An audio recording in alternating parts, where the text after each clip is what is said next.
Greetings of the World Children's Day. It is indeed a matter of great pleasure for me to invite today's eminent speakers for this beautiful discussion. As you know that World Children's Day was first established in 1954 as a Universal Children's Day and is celebrated on 20th November each year to promote international togetherness, awareness among children worldwide, and improving children's welfare.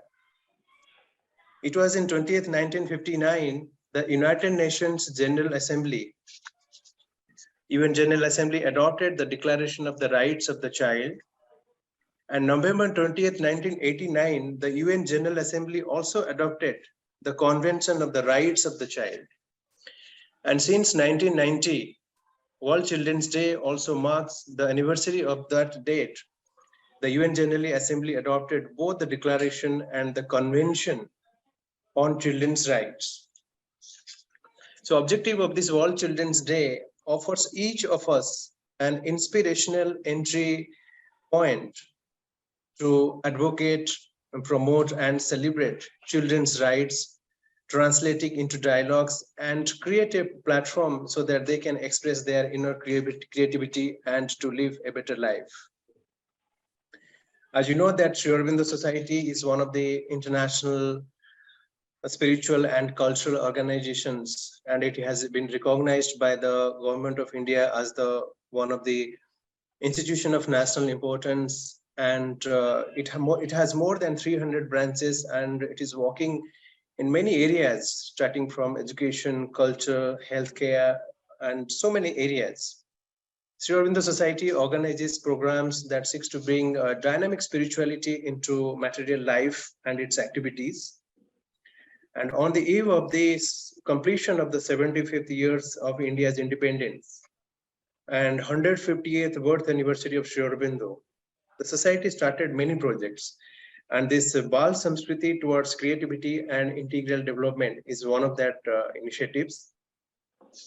And objective of this program, this project is to focus on the emotional, the intellectual, physical, vital, mental, and we may say that integral development of the child from with special emphasis on nurturing skills through various activities. And we are supposed to celebrate this day, this program yesterday, but as all of you know that 17th November is a Mother's Mahasamadhi Day, and on 20th November, Mother's body laid to rest. So we planned to celebrate this program on today. And just to celebrate, when we thought about this project, we just took the theme of this World Children's Day by UN, that is inclusion for every child. So we have scheduled this program into two parts. The first one is the symposium, that inclusion for every child, the integral approach. And objective of this symposium is to address the issues related to inclusive education for every child, so that the child's environment is accessible and provide them an opportunity to express themselves and to be part of the mainstream and to sustain their life and to achieve their rights and fulfill their potentials. And the second part, we have scheduled a virtual exhibition. The title is Creative Expressions Without Boundaries. This exhibition is basically the outcome of two of our workshops, which we organized on 12th to 14th August and 14th to 16th November this year. And we have also received enormous support from the different schools and individual experts. They have given their artworks for this exhibition. And we are doing this as a virtual mode, but we will have a physical exhibition on a later date. And it is indeed a matter of great pleasure for me to welcome the eminent speakers. I may say they are not the speakers. They are the real people, those who are doing the work. I personally know Dr. Sundar Muruganji more than 5 years. Madam Dr. Bhuvna Basudevanji, I visited her school day before yesterday and interacted with the school. Dr. Mr. Radhakant Meher, he is one of the integral education experts. Madam Bandana Shah Sarmaji, she completed her education from the SriAurobindo International Center of Education. And Mr. Manuel is also, he's involved with one of the prestigious social cultural organizations in Pondicherry. So let me formally first welcome all of you, then we will start the program. It is indeed a matter of great pleasure to welcome Dr. Bhuvana Vasudevanji. She is a social entrepreneur and professional academician and holds a double doctorate in psychology and special education.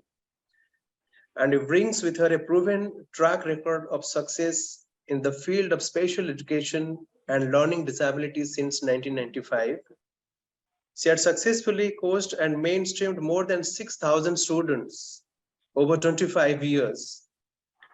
Dr. Bhuvana Vasudevan gave a lucrative job with corporates to set up her own Breezes Learning Vidyalaya and made a difference in the level of children with special needs. The Breezes Learning Vidyalaya is a pioneer school in Puducherry, exclusively originated to serve dyslexia, autism, and other special needs children. I cannot share my emotions. Day before yesterday, I visited to the school. The way I observed and I interacted with the students, particularly when the God has given all the potentials to us to live our life in a full, but there are some people in the world, they require some special kind of attentions, and she is doing the job. And her job is, I do not have the words to express. I heartily welcome you, ma'am, for this today's discussion. I also welcome Dr. Sundar Murugan. He holds a doctoral degree and knows Tamil, English, and Hindi. He's a famous poet, and I may say he's just like my elder brother. So he has many talents actually. He has written many poems. He's a writer, poet, literary critic, and translator. Currently, he's a he is the special editor of Nanbargal Thotum, a literary monthly magazine. He has written more than 10 books so far in various genres. He has bagged the Bharati Darshan Award for Literature in 2008 and Sempani Shigaram title for the literary work in 2014 and Bharati Pannichelvan Award in 2015, among others. He is also the founder of Abe NGO and doing excellent services in the area of bringing the students, those who are isolated from the mainstream of these activities. I welcome Dr. Sundar Muruganji for this today's initiative. And I also welcome Sri Radhakant Meherji. He is the principal of Chirag School, Nainital, and he holds a master's degree in education from Aziz Premji University. He also worked as educator at the Heritage School, the facilitator of the Mirambika Free School, consultant, foundation of MSME Cluster and Network Development Agent, that's NDA, and United Nations Industrial Development Organization Cluster Development Program. I welcome Mr. Radhakant Meherji for this initiative. Bandana Shahji, she is the Director of Operations. She leads and oversees the activities and programs of Saranam since 2013. She regularly visits and streamlines the work with the social workers in the field. She has done her master's in sociology from Puducherry University. I welcome Dr. Bandana Shahji for this today's presentation.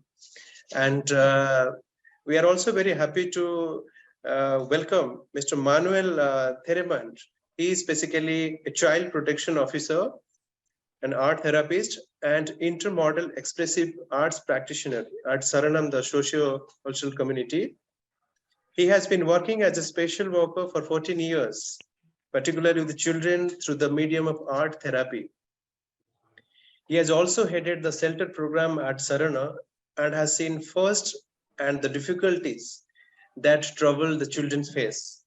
He has worked with children from various difficult backgrounds, from streets and slums, and also migrant children. Manuel feels strongly that art chose him, and he was born to do the work that he does. So once again, I welcome all of you for today's this discussion.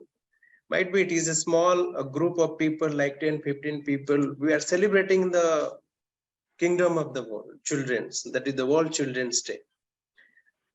Basically, this day is somehow associated with all of us because we had a childhood. We spent our time, we crossed the time and faced so many challenges and opportunities to be here. And we are just here today to talk about the different issues, how the inclusion for every child is one of the important aspects. So when we talk about some of the children, they are isolated from the mainstream, but a special attention is needed to bring out their creativities. And but in that manner, we will also address the issues which is related to this special topic, and also the practical approach which Dr. Bhuvana Vasudevanji, Dr. Bandana Shaji, and Dr. Sundar Murugan, Mr. Manuel, they are doing in a practical job. So we will start with Mr. Radhakant Meherji. He will speak on what is this inclusive aspects and what are the challenges. Mr. Radhakant, you may please start. Huh? Thank you, Kishorji, and good morning, everyone. So we start with, we must accept that we are very early stage of conceptualization and implementation of inclusive education in India. So since 2009, when RT came into actions, our focus shifted to enrollment of every child, free and compulsory education for all. But one aspect that we always struggled in that policy, very less emphasis is given to children, those who are in special needs, or children with disability, to bring them into the schools. And that is still continue. And until and unless we pay focus to them, the goal will not complete it. So there could be a lot of barrier to bring those children to the main classrooms, or children with disability to the main classroom. But one thing always I say, removing those barriers and bringing those children to the classroom, irrespective of social or economic status or mental or physical disability, will be leading to the starting of inclusive educations. So I would like to share a few of the barriers that I came across during practicing the education in the field of education in various schools, whether in rural setup or in urban setup. Mostly in rural setup, I come across some barrier that is very evident is caste discriminations. So when we look at the newspaper, day-to-day newspaper, how children are discriminated in the school on the basis of upper caste and lower caste, whether it is sitting arrangement, midday meal schemes, or other areas, and they gradually feel very inferior, and that has a very great impact on their life afterwards. But the consequences is same in also in urban setup.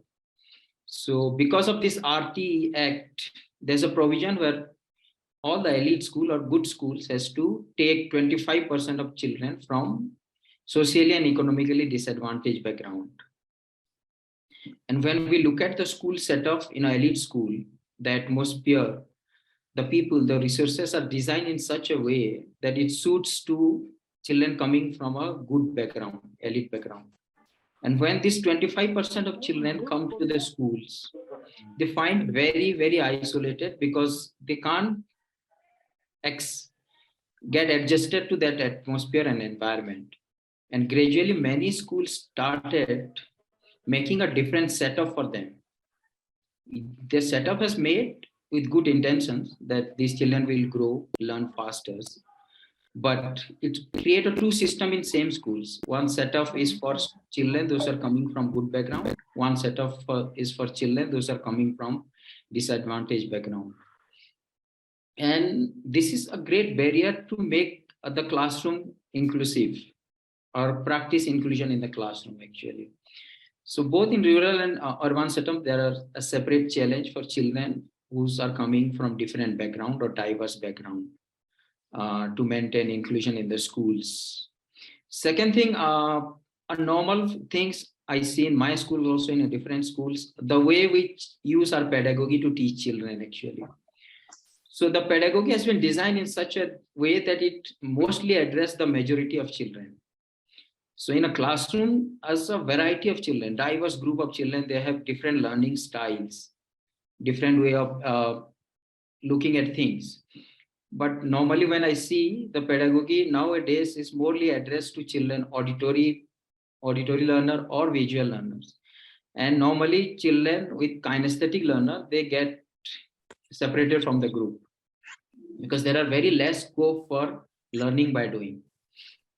So over the time they get drop out, though they are very talented, but the system thought that they are அவளுக்கு தெரியாதே அவ கூப்பிட்டாதான் இது பண்ண முடியும் அவளுக்கு எப்படி தெரியும் So the pedagogy, the design of pedagogy also creates a barrier for inclusions over there. These are children, those who have different learning style, but when children with disabilities come to a school, we face a lot of challenges. If I give an example, if children with hearing impacts, they comes to children, teachers are not in a position to know how to help these children in development. They don't have basic training of either using sign language or resources that are suitable for those children. So gradually teachers also started demanding it's better if we put these children in a separate setup because we don't have the required training resources to help those children. And the whole idea of inclusions get fall down over there actually. So that is also a biggest barrier in maintaining an inclusive classroom in our schools. Also when we send our teachers, or also I have attended lots of teacher training program across various places in the country. Most of the teacher training program has been designed in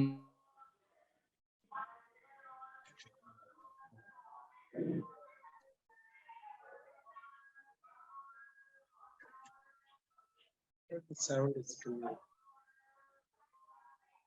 I think maybe power gone. Yeah. Oh, you may please continue, Radhakanji. Maybe some power.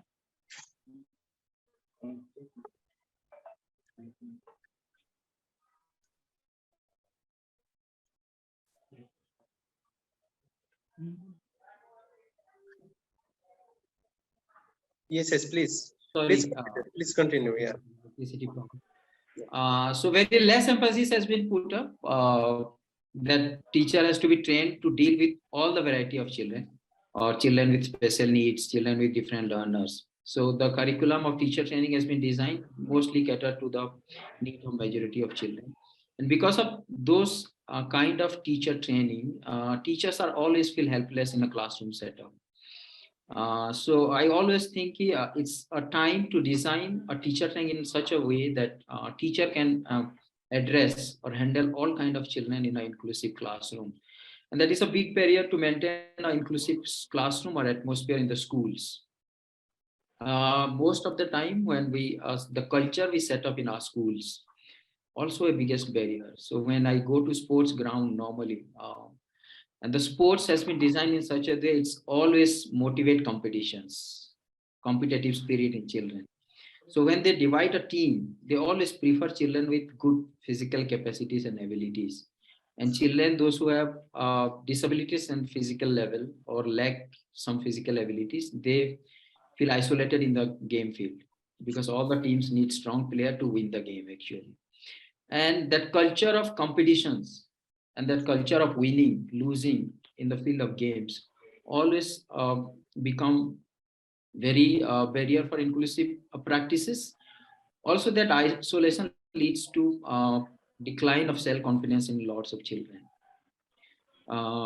That's in the area of sports also. The biggest challenges in rural part is the attitude of the community actually. So in a community, I normally see here also, it's the biggest problem. People consider a special needs child, if there's a special needs child in the house, they normally consider it's a curse from the God. Because of some bad karma, they got such kind of a child and they try to hide it from the community. They don't send those children to the schools. And these children at home also get treated very badly.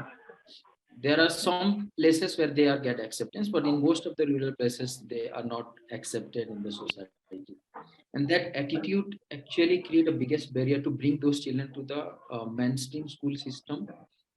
If by any chance they reach to the school system, if the school environment is not properly set up, so the children, those who are in the school, they started make fun of those children.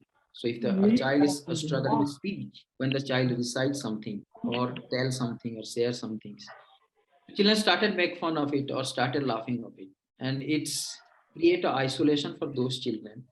They get isolated, they find it very difficult to adjust with the system, and over the time they get dropped out of the system and their education stopped over there. So there are lots of this kind of barrier we see in our community, in our practice, and it's very difficult to maintain an inclusive environment or classroom. But irrespective of all, I believe that removing all these barriers, bringing those children to the school, helping them to participate in our learning activities, and help them discover their innate potentialities and help them grow to its fullest would be the biggest thing for a school to practice. And I would love to listen from all of you how to make it possible in a setup where all these barriers are there. And I think we have a long way to go in that area. Thank you. Oh, thank you, Mr. Radhakantji. You have meticulously pointed out what are the obstacles in the areas of this inclusive education, because it's not an easy task actually. It's challenging and but some hope is there. This can be done, but we have certain barriers. But you presented the way your educational systems you have planned and the way your school is doing all these activities, but needs to be developed, and further development is also needed. And these are the real challenges which we face. But this is also another problem, that if we do not provide a special skills, or do not provide an opportunity or an environment for a special child, his total life is also disturbed. It is not about education only. In terms of the employment, in terms of the livelihood and other things, the whole life is also disturbed. So these are the hurdles and challenges. We have to see how it can be. As you know that inclusive education, we are in the early stages in India. There are different schools, but to include them in the mainstream, it will take time and to special attentions and policies and other things. Thank you so much. May I request Dr. Bhuvna Vasudevanji, who is really addressing this issue in a very significant and a more way. Yes. Madam, can you please share your experience? Yes, Doctor. My pranams and salutations to our loving beloved mother on the occasion of World Children's Day, initiated by AuroBharati, SriAurobindo Society, Puducherry. I humbly thank Dr. Kishor Kumar Tripathy, Member Secretary, AuroBharati, SriAurobindo Society, Puducherry, for giving me and my children an opportunity to participate in the symposium, Inclusion for Every Child, and in the virtual exhibition to include our children's painting. With the grace of our Divine Mother, I am really honored to be here today amidst experiential intellects on this remarkable spiritual day of Mother.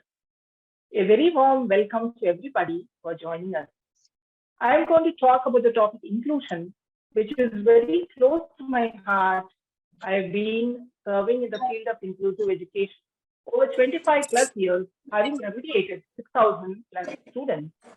I firmly believe inclusive education is one of the most effective ways to create socially just world.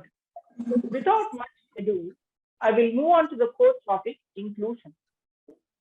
A child very honestly says, dear educators and parents, if I can't learn the way you teach, will you teach me the way I can learn and understand my neurotypical patterns of thought and behavior and include me with you all? Inclusion aims to minimize or remove barriers of learning and support to facilitate the success of all learners while ensuring the teaching standards are not compromised. Inclusive learning and assessment becomes essential to understand about the differential learners to ensure that all learners have equal access to learning opportunities throughout their education. In order to attain inclusive education to children with diverse abilities, we need to include all children without any discrimination and should reach beyond multiculturalism. Who is this child for whom is inclusion necessary? Those with special educational needs, dyslexia, autism, ADHD, and other neurodiverse students.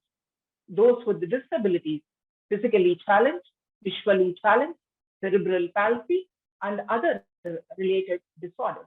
Those who are disadvantaged economically and environmentally deprived children.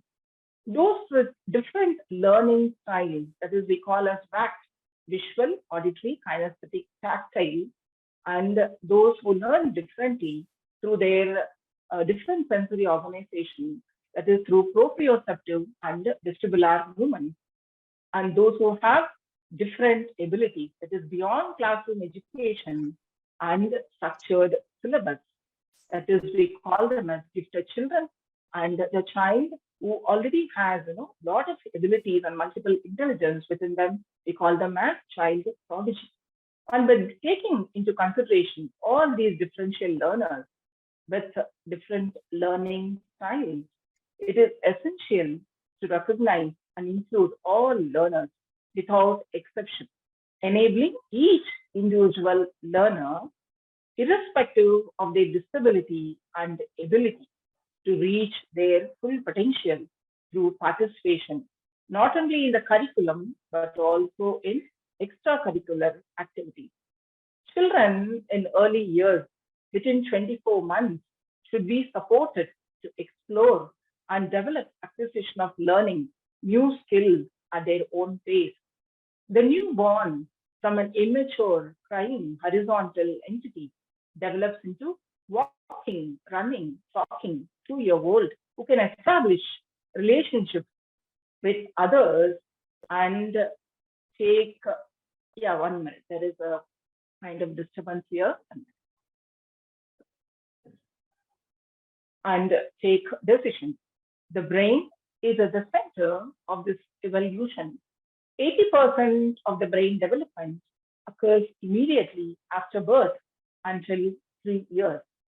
The acquisition of certain skills and abilities during the developmental stage becomes crucial for inclusive education to access on developmental milestones. Developmental milestones becomes a very crucial factor for a child to be included into the classroom and also into the society. And motor coordination milestones, that is, children who are affected with CP and physically challenged. Cognitive milestones, learning disability. Self-help milestones, MR, mentally retardation, those with a very low IQ and whom we call as moron also. And social skills milestones, that is autism and ADHD. However, with parental child rearing practices, acquisition of skills, sequence, pattern of the motor behavior vary. Gross motor and fine motor skills plays a very important role in the early years of childhood, whether a child sits without support, crawls full self-care standing, walks without aid, rolls on a ball, runs forward well, walks facing with a line, learns to jump, run, and walk, managing the obstacles, throws ball overhead, catches ball with appropriate timing. And fine motor skills, we have to check, we have to look on the fine motor skills of each and every child, whether a child uses dexterity muscles whether a child is able to reach, grasp, puts object in the mouth by using thumb and one finger, holds crayon with thumb and fingers, imitates circle, vertical, horizontal strokes, and only when fine motor muscles develop, child will be able to hold a pencil for writing with tripod fingers, using thumb and two fingers, that is pointing finger and the other two fingers. Now, the challenge for the 21st century kids in their crucial developmental period affects their extrinsic factors, such as an opportunity to learn. Single child, parents keep on observing the child. Carrying child is avoided, that is, they are using bed or cushion, and parangula, that is warmth, love, and sense of belonging, is missing for the child, unlike years. Nuclear family, socialization is restricted. Movement of child is watched by parents always and restricted within four walls. Feeding of child is done by giving exposure, showing the screen, monitor, rather than feeding with nature, environment, or by storytelling. Working parents, child rearing by government.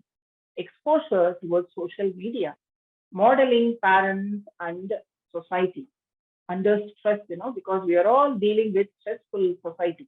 Even the child who is born, the newborn child, is also using the word tension, stress nowadays. And child developmental milestones is restricted. That is why the percentage of autism, ADHD children are on the higher order.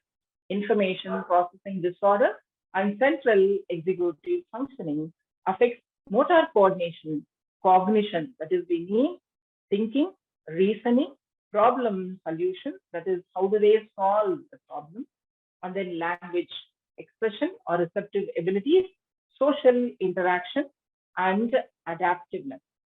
Each and every phase of the neurodevelopmental sequence contributes to the overall development of the child. Who are our child-centric, inclusive education target audience? Children affected with autism spectrum disorder, that is disorder due to inherited genetic mutations. That is anxious about social situations. Then ADHD we call as attention deficit hyperactive disorder. It is hyperactive, impulsivity, lacks in social judgment. ADHD could be linked to the dysfunction of dopamine, that is the neurotransmitter, could be a possible contribution for lack of attention span. Dyslexia, learning disability. Dyslexia is an umbrella term. It is specific learning difficulty, dyspraxia, dysgraphia, dyscalculia, and there are so many other pervasive developmental disorders. Children affected by dyslexia, despite their intelligence, they couldn't perform in academics due to their language disorder. That is acquisition of learning any language skills. They will have confusion with sound symbol association. Then when we consider environmental factors, that is child born for an illegal parent, environmental background, lack of nutrition value, then without love and warmth and sense of belonging, juvenile delinquency, behavior issues, not being taught any values of life. They have not seen any role model. What they have witnessed, arrogant, drunkard father, and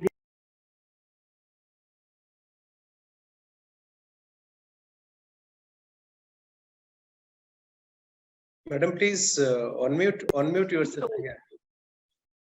Yeah, is it okay? Yeah, please. Yeah. So these children, they get into the mode of survival of the fittest. If not attended, they will become a real threat to the society. We have many cases in our school and in our orphanage home like this. The girl whom I'm talking about, she is just doing her fifth standard, and she has been thrown by her parents in the street garbage bin at the age of 1.5 years. Maybe because of the fact that she is a special child, autism. She's affected with autism and with dark color. She's very black and she's very dark in color. And she used to be very tight-lipped, never talk to anyone, always remain aloof. Now, after joining our school, she's with full smile, started eating properly, and she also helps other special kids to make them to eat, dresses up well, always happy with a broad smile.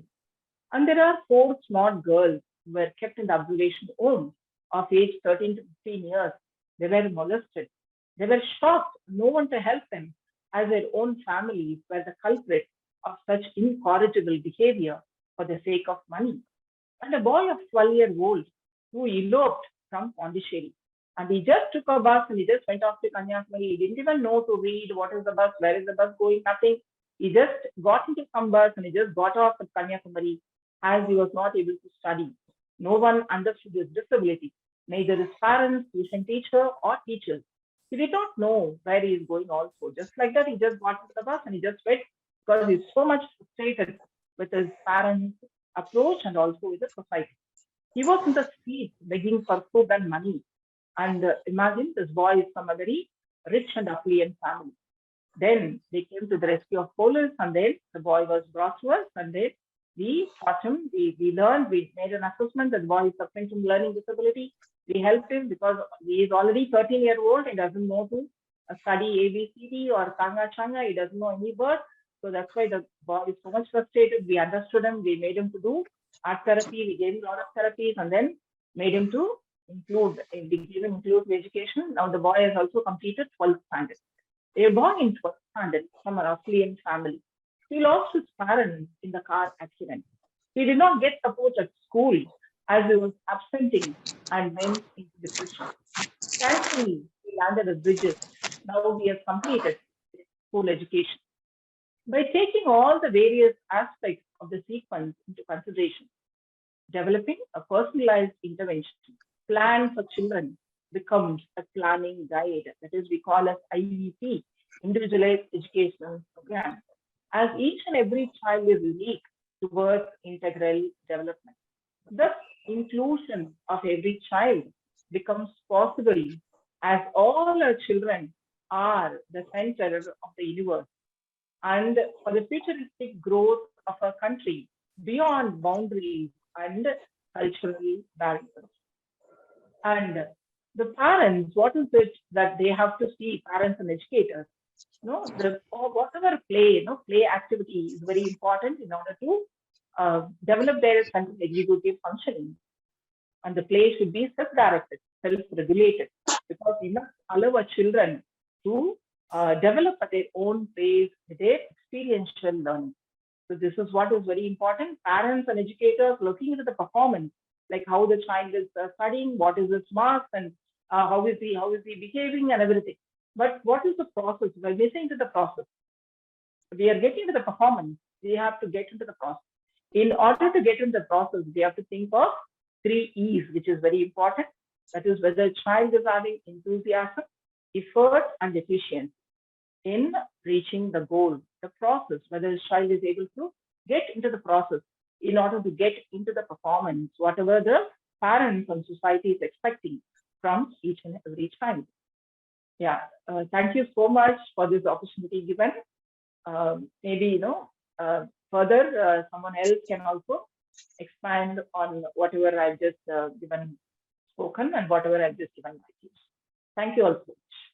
Thank you so much, Dr. Bhuvana Basudebanji. Yeah, thank you. You are very. I was really, suddenly the current power went off. There's no power. So I just, made all the devices ready and everything. Then power went off. Now also that's why lighting and everything is very poor actually. So somehow I just managed with my mobile phone. You have done you have done a good job, madam. Thank you. Thank you so much. So when we do all the activities with all the supports, but when we do something with many challenges, that has its own taste. Yes. But you have a lot of things, and just spoke with my experience. and whatever in the practical field you are doing, I request all the members, I think all of them are associated with that school or to know about the madam, to visit that particular school and see the way, in the practical way, how she is doing. This is really a commendable job actually. And you mentioned about these inclusive aspects and what are the challenges being faced, and especially the painful stories of those children. Even if in some cases they do not have the voice to express, they do not have the words. Only they themselves can understand what the pain is and how they interact with the society. And You had also mentioned about the community engagement and the challenges faced by the societies for this issue. And the way you have created an atmosphere for those students, for those souls to grow. This is really a unique thing, actually. And one of your presentations, you mentioned about the integral aspects. This is, as you know, that in Mother and SriAurobindo's teachings, have given a special emphasis on the integral development of the child. Yes. The Mother also says that every child has a special identity, and childhood is the symbol of the future also. We are with us Dr. Bandana Shah Sarmaji, who studied from this SriAurobindo International Center of Education and has a wide range of expertise. And she's also associated with the Saran Community School. They're practically doing a lot of things. And Dr. Sundar Murugan is also part of that NGO in some. So I request Dr. Bandana Shah Sarmaji to present her views and how these integral aspects can be included in that particular inclusion policy and practical implementation to give a chance to those children to find the real spirit of life. Please. Thank you so much, Tripathy ji. I would like to start by thanking Tripathy ji and SriAurobindo Society for this opportunity. And Murugan sir, thank you. Lovely to see you after such a long while. Thank you for all your guidance. I also wanted to say it's not Dr. Vandana. Unfortunately, I don't come with that kind of wisdom that you all do. So I also want to acknowledge that I'm in a room full of very, very knowledgeable people. Perhaps the only knowledge that I could bring to the table along with my very hardworking and talented colleague, Mr. Manuel, is the knowledge that we have of learning by doing, learning by being on the field. I think that's what we can bring into this room. Also, to clarify that Sharana, we are an NGO that has been in Pondicherry for the last 22 years. And we work with children from very vulnerable communities. However, we don't work with children with disability, mental or physical disability, simply because we realize and acknowledge that there are organizations and schools that are better equipped than us to do it. And also because an organization, we feel that we cannot be doing everything. We feel that the way forward is to move collaboratively. And this symposium this morning is an example of such collaborative work, bringing ideas, speaking about these things on a Monday morning is indeed the way forward towards more focus on integral education. So where Sharana focuses its work is working alongside children who go to government schools. We work with the vulnerable communities such as the street and slums in and around Puducherry, fishermen areas. And our aim is to work in collaboration with government schools and in collaboration with like-minded organizations. So it is with that experience of our team. We have a team of about 30 full-time staff, of which we have 10 social workers, and we work together wearing several hats. We all share many responsibilities and always choose to believe that it is teamwork that makes our dream work. So we work very closely as a team. We work with about 900 plus children, most of whom come from government schools. Just to give a little background about the children, they are all first generation school goers. Their parents haven't been to school or have started school and have dropped out early, or some parents would have done their 10th or even a diploma after that, but they aren't doing any work in connection to the education that they have had. Unfortunately, as most of you would be aware, Pondicherry has very, very high levels of alcoholism. So we did a survey and we saw that more than 90% of the fathers drank every day on a daily basis. Many drank twice a day. Many of the mothers also unfortunately start depending on alcohol because the burden of everything in the household often comes on the mothers. Very often they are stuck in cycles of debt. They have to take loans at a very high interest just to put food on the table. Very often they would be living in rented small houses, like hut-like houses, where you would have 8 to 9 members in a 12 by 8 feet place, no proper toilets, use community taps for water, community toilets. And so you see the background of the children that we work with. So when Sir came with the idea of inclusion, I thought that even if we cannot speak on the concept of including children with mental and physical disabilities, at least we could talk about how we want to include children who don't come with the same kind of privilege that, for example, I do. Like Sir said, I had the privilege of having an education, like Sir was saying, integral education in SriAurobindoSociety International Center of Education, where we were able to have sports and we studied different subjects, and we had time to have one-on-one classes with teachers. We were able to choose our curriculum. And I do realize that it was a big privilege that I had. And then you come down to, in fact, when I finished my master's and I was asked to do field work, and they said, why don't you go to a slum and do a survey? And that was the first time I stopped and asked myself, what? We have slums in Pondicherry. So that's the kind of bubble that I grew up in. And not a good bubble to grow up in. And my reality changed drastically. And everything that I had been taking for granted, the very basic needs of child rights, everything that I was able to get were not a given for the children that Sharana works today with. Whether it's, right to food, right to shelter, right to education, right to safety from abuse, right to choice making, right to being able to express their emotions. These are all things that are a rarity. So when we work with children, we try to include different aspects of a child's education. Yes, our first focus, or how do I say, the way that we get into working alongside the children is often focusing on the education aspect. So we would go to the children's parents and tell them that, we have a center, why don't you come? We have a homework help center that will help children follow better what is taught at school.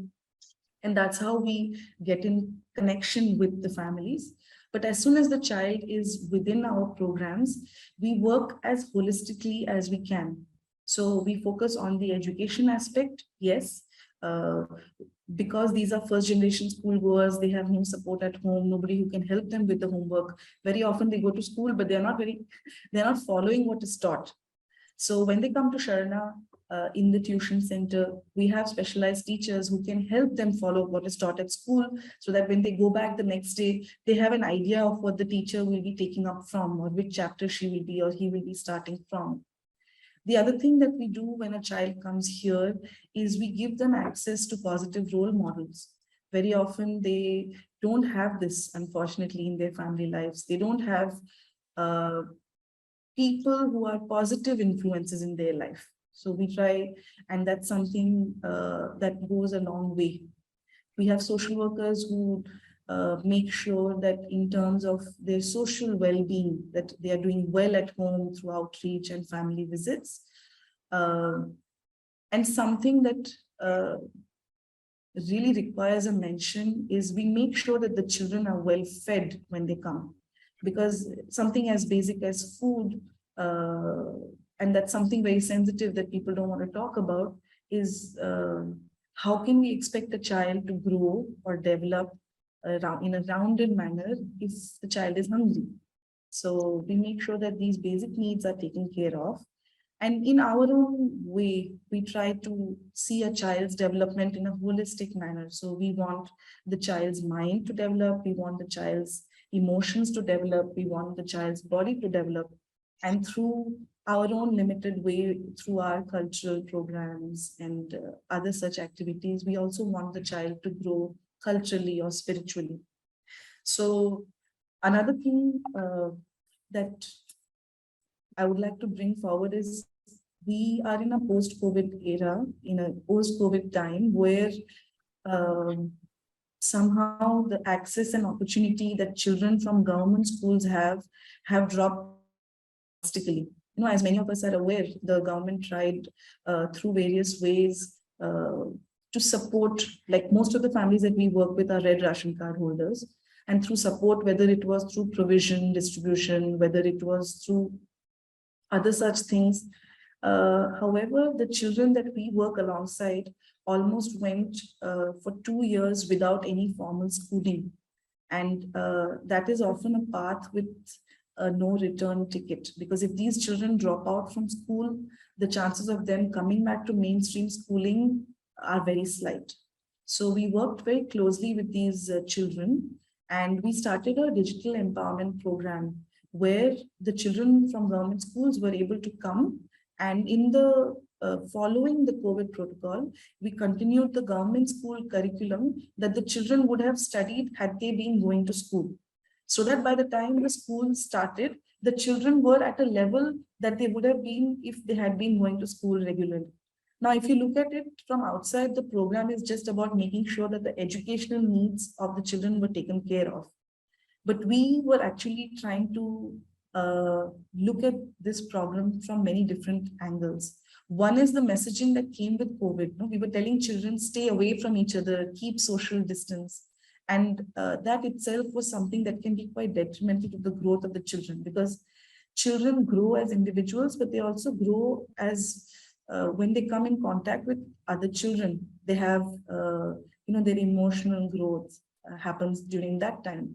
So at least through Sharana, they were able to meet other children, they were able to interact, they were able to play with other children, and that allowed for that part to grow. We were able to make sure that the children were eating healthy. At least 60–70% of the required nutrition of the day was given through Sharana. And so when we talk about inclusion, I think ideas of accessibility or access and opportunity, equal access and equal opportunity is something that we try to do at Sharana. The other thing we try to do is also create awareness on many topics and tell the children that it's okay to talk about these things. So for example, ma'am mentioned mental health, how children are saying stress so much these days. And it's absolutely true. The kind of repercussions, especially with COVID, that we have seen in the children, and especially with the children and women that we work with, are huge. So what we have done in the last few months is we have started creating awareness sessions on mental health, where we tell the children what is mental health and what they can do to promote better mental health. Talk about it, come share with it, or we give them some small exercises that they can follow. And the other thing that we do is, because we work with children who could have come from, chances of abuse are very high in the areas that we work. We also give them awareness on child protection and what their rights are. And when we say inclusion at Sharana, we include the child, but we also include the whole family when we work with the children. So we are not only working with the child, we are also working with the mother, who is often very willing to invest her time and energy in the future of her family and of the children. And we are slowly trying to begin with the fathers also. I let Manuel speak a little bit more about that. So I think when it comes to inclusion, we need to also think of working with the family holistically. And bringing us to this very interesting project that we have at Sharana, where we create awareness through the medium of sports and games. So that's a project that's called Seeds of Change. And that was also a project that was very important in the last 2 years, because it allowed children to play together, to grow together,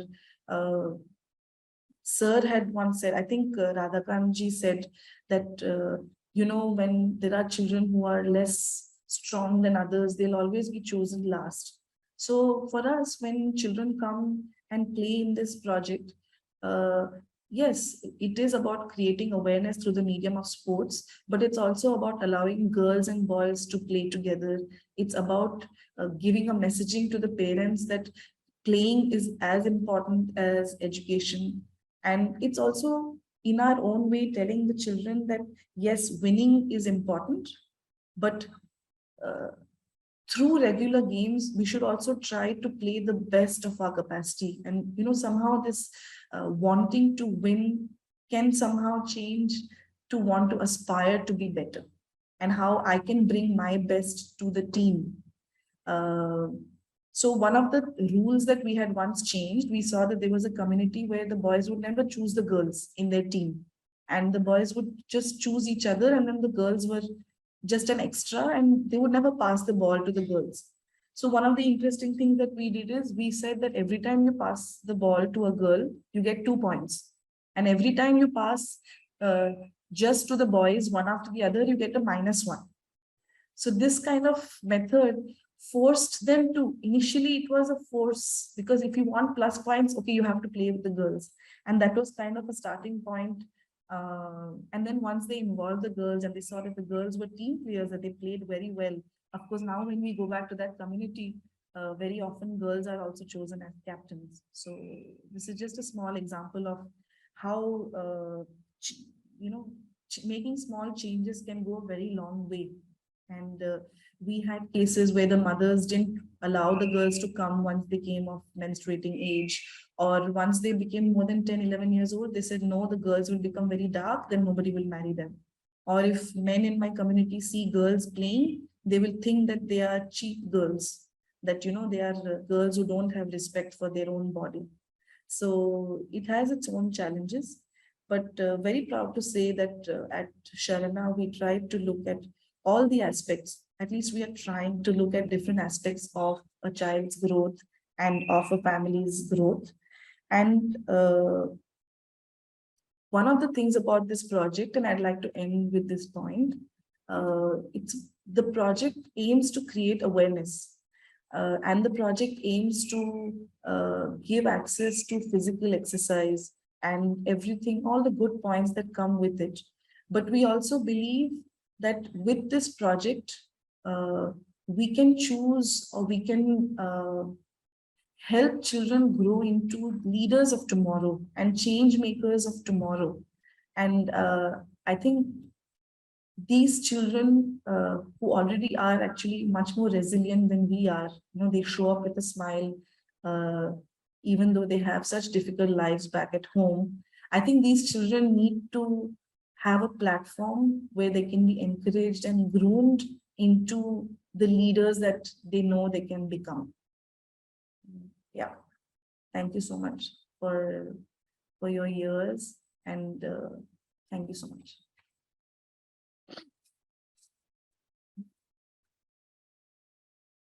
And actually, I didn't mention at all about the art therapy part, because Manuel will take over that section.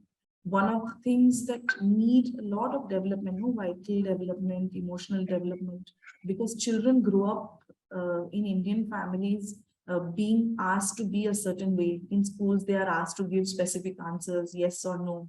So when you ask children answers to an open-ended question, they don't know how to answer because they've not been taught the answer to that question.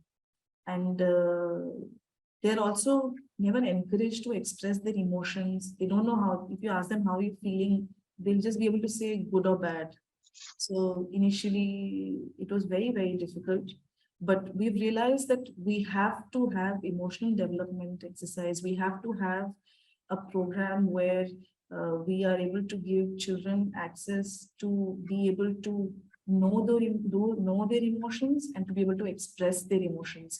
And this project has been a huge success. And yeah, Manuel will share more details. Thank you so much, Vandana Saha Sarmaji. You have pointed very important areas when you talk about ideas of accessibility.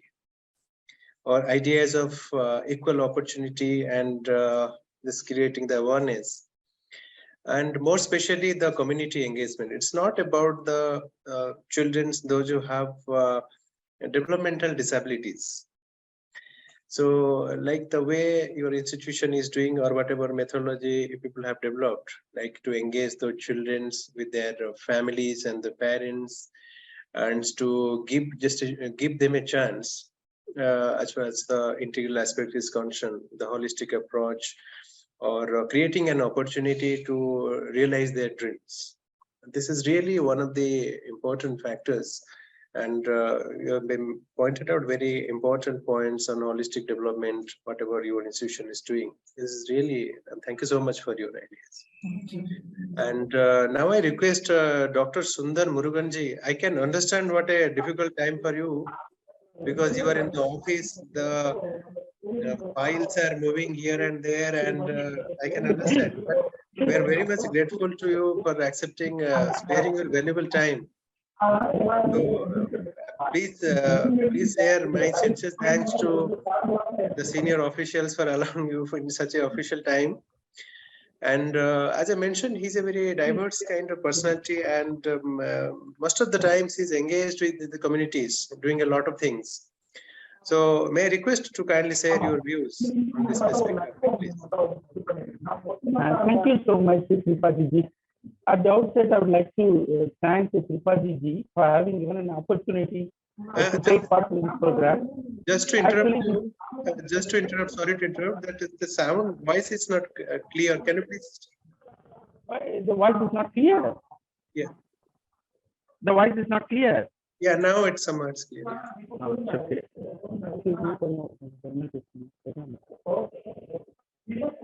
Actually, I would like to thank SriAurobindo Society also for giving privilege to Dr. Tripathy ji to conduct such a program. I know Tripathy ji previously he was working with me in the Sahitya Academy as Deputy Secretary, and now his love and affection towards the children community has turned as children mentor now in the SriAurobindo Society. So I would like to thank SriAurobindo Society also has given opportunity for Tripathy ji to conduct such a program. Also, I would like to thank and be happy to be along with Sri Radhakant Mahdar, Principal, Sirat School, Nainital, Uttarakhand, for having given a very good lecture in this regard initially, and Dr. Bhuvana Vasudevan, Principal, Bridges Learning Vidyalaya Higher Secondary School, initially, has given valuable lecture in this inclusive children education, and also Vandana Shah, Operations Director, Sharna Social Development Organization, with whom I have been working for the past a decade, I guess, because I am also one of the members, executive members of Sharana. I have been working along them for the benefit of the downtrodden children. I know it has given valuable advices, and it will be highly useful for making the children to be developed in the days to come. And also, Mr. Manuel Thiriman, Child Protection Officer, Sharna Social Development Organization, Puducherry, is to talk hereafter. I welcome all, and I congratulate all the persons who are here along with me to talk in this symposium. And the next program is to be the exhibition, Creative Expression Without Boundaries, curated by Charu Tripathy, Associate Director of AuroBharati, SriAurobindo Society, Puducherry. I also congratulate her also. I would like to start in this way. After 6 to 7 decades passed, even after independence of India, we have not yet achieved the 100% literacy in India, I guess. Is it so? For which we have a lot of issues we are facing through the children. Because I would like to talk about inclusiveness of children in the context of dropouts. Because I'm only concentrating on dropouts in my organization. I've been running an organization in the name of ABAY, ABAY, for the past since 2004. and we have been working for not letting down the children to be dropouts in any school of government of Puducherry. Because there are two types of education prevailing now in the society. One is private sector and another is government. But private sector, as far as private sector is concerned, all the rich people and who are very good in society are making their children to study in the private schools by paying huge money as a fee. But as far as government schools are concerned, it is very ordinary people are studying there in the government school. However, very much technically and financially sound scheme is available in government of Puducherry, because all the teachers who are working there are provided with huge lakhs of salary.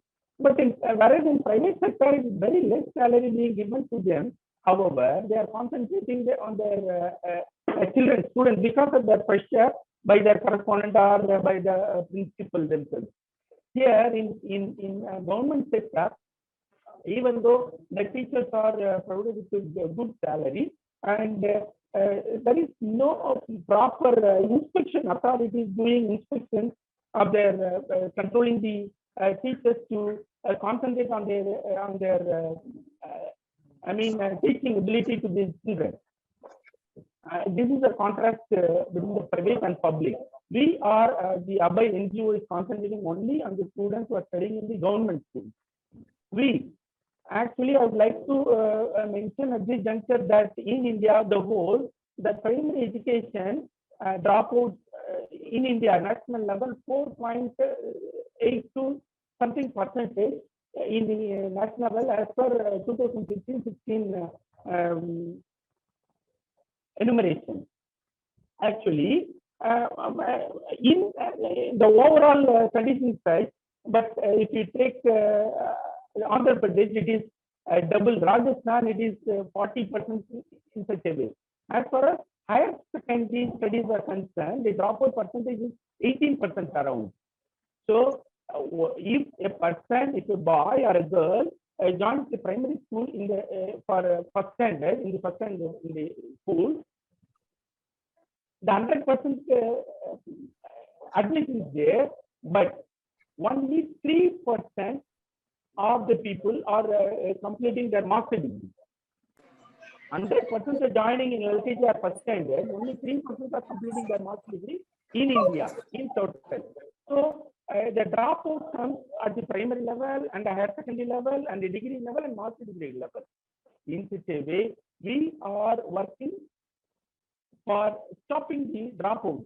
There are lots of issues in regard to dropout. The first and foremost thing is that the poverty condition of the family, that is parents of the children, if they are in poverty, that will lead for the reason of dropouts in school.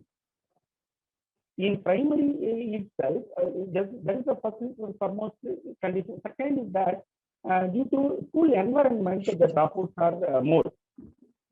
And there are a lot of issues. As far as Pondicherry is concerned, the dropout percentage is very less comparatively India and other states, because in total the literacy in India, Kerala is the first with 90, more than 95%. Similarly, in Pondicherry also above 90% the literacy rate. So that all the people, Pondicherry is a small union territory. All the parents are concentrating on the studies of the children. They are concentrating by getting admission in the private schools. But very little percentage of parents are making their children study in private government schools, or because of their illiteracy, the parents' illiteracy and their parents' financial position, and they are not concentrating on the studies of the children, because whereas if you take a private school, if any homework is being given to a child, it will be done by their parents instead of their children, by insisting in the evening, by sitting along with the children and doing the homework. Whereas in government schools, since the parents are the children parents are not literate properly, so that they are not concentrating and they do not know the importance of education. Even though they know the importance, they are not in a position to do homework along with the children, since they have to come back after their work at late night, so that the children are not taken care of properly. So the children are not doing the homework. But the next day, they are getting punishment from the teacher. So the condition is not good for them. So it will lead to even dropout, because the punishment is being given by the teachers will also lead for their dropout. Because of this dropout, we should know one thing: the good citizens are being created in the classrooms only, because education gives behavioral change, good behavioral change to the children. If they are not in a classroom situation, then what will happen? They are in the society, they will become child labor, and they are abused by some other means, and they are going for other bad things. They are caught by bad, illegal and bad things. They will be leading to practice other things. So that if we are insisting the children not to drop out only, we will be creating good citizens in India, because each and every citizen is good citizen. There will be nothing worry in India, except the total community will be so good. So we are concentrating on not drop out of the children in school by providing them training, assistance, and maybe in the evening school, as Sharna madam told, that we are also concentrating evening school, and we are making all the children to do their homework and other next day's work as far as education is concerned. In lieu of their parents, they are illiterate and they are poor also. And we are supporting all the children who are studying in Abai by providing them educational materials and other physical help for them. Even the teachers who are demanding to do the projects and other things, since the parents are not in a position to help them, we are helping them to make them good in the classroom. And we are concentrating, and we are not insisting the children to get 90 marks or 80 marks, 75 marks, or something like that. We are here to make them to just get pass, and they should not deviate from their studies. And our first and foremost aim is that to let them continue till completion of primary and completion of high school and completion of their higher secondary. If we do so, they will come to the teenage and they will realize what is education and what is the importance of education, so that they will continue themselves in the same educational arena. So we are concentrating dropouts only, because as I already told you, many strategy available in dropout, because in all the states, especially Andhra Pradesh, Kurnool area, since it is Maoist area, 70% of the people are not studying. That is, they are leaving the school, they are dropping out. For which we concentrate on Pondicherry, we have taken a short film also in this regard, not to drop out the school, and we screened the short film in all the schools of government of Pondicherry. Previously, in 1,000 years ago, there was no position for the students to study, because there were 4 varnas were there, and the top varnas only were given opportunity for study. But the lower, the downtrodden people at the bottom of the society are not given chance for them to study. But at many misfortunes that India ruled by British for 300 years.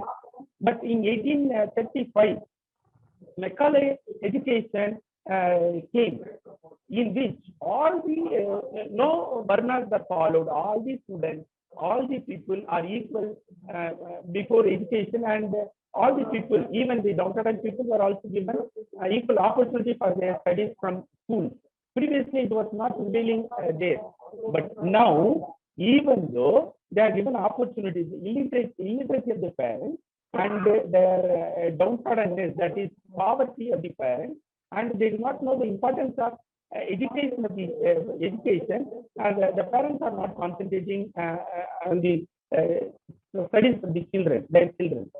So it is first and foremost duty of the government, of the NGOs, to concentrate on the dropouts of the children right from primary education and middle school and higher secondary level. If we keep them up towards and if we make them to get admission in the college, then the case is different. They will carry on their studies and they will become good citizens and they will get a good job, because education makes a man to develop like anything. Because if a person studies up to a degree, he will be given an opportunity to work and get salary. And a person is given economic independence, then there will be nothing problem in India.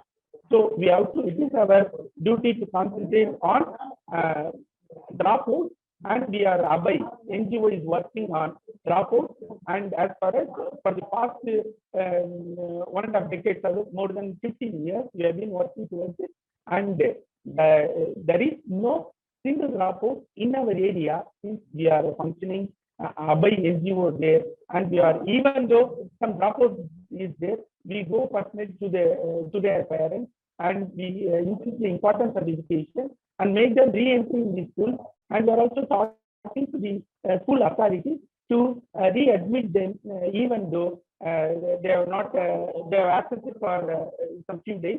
And we are insisting the teachers not to punish any children physically and mentally also, because if they are punished, since they are in the childhood, they do not know the importance of education, and if they are affected by punishment, they are automatically they go for a dropout. So we are concentrating on the dropout of the children, and we are working towards the parents' upliftment, and also we are talking to the school authorities, especially teachers and the headmasters, not to give any punishment to the children, even though they are not up to the mark in the studies. They are continuing the education in sixth standard. That is our motto, and we have been working towards it. I have shared you the practical experience what we had in our ABHI NGO. With this, I would like to put my speech.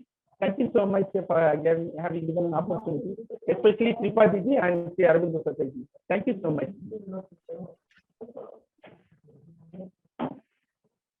Thank you so much, Dr. Sundar Muruganji. I can understand that sparing time in a period where you are in the office and attached with so many things, but still you did this. And also you addressed one of the important factors, that is the dropout, which opens many areas for the juveniles, for the offenders to be to do some crimes and other things. Because as long as we are in a proper system, we study, we learn, that provides an opportunity for us to grow further and to do it in a particular manner.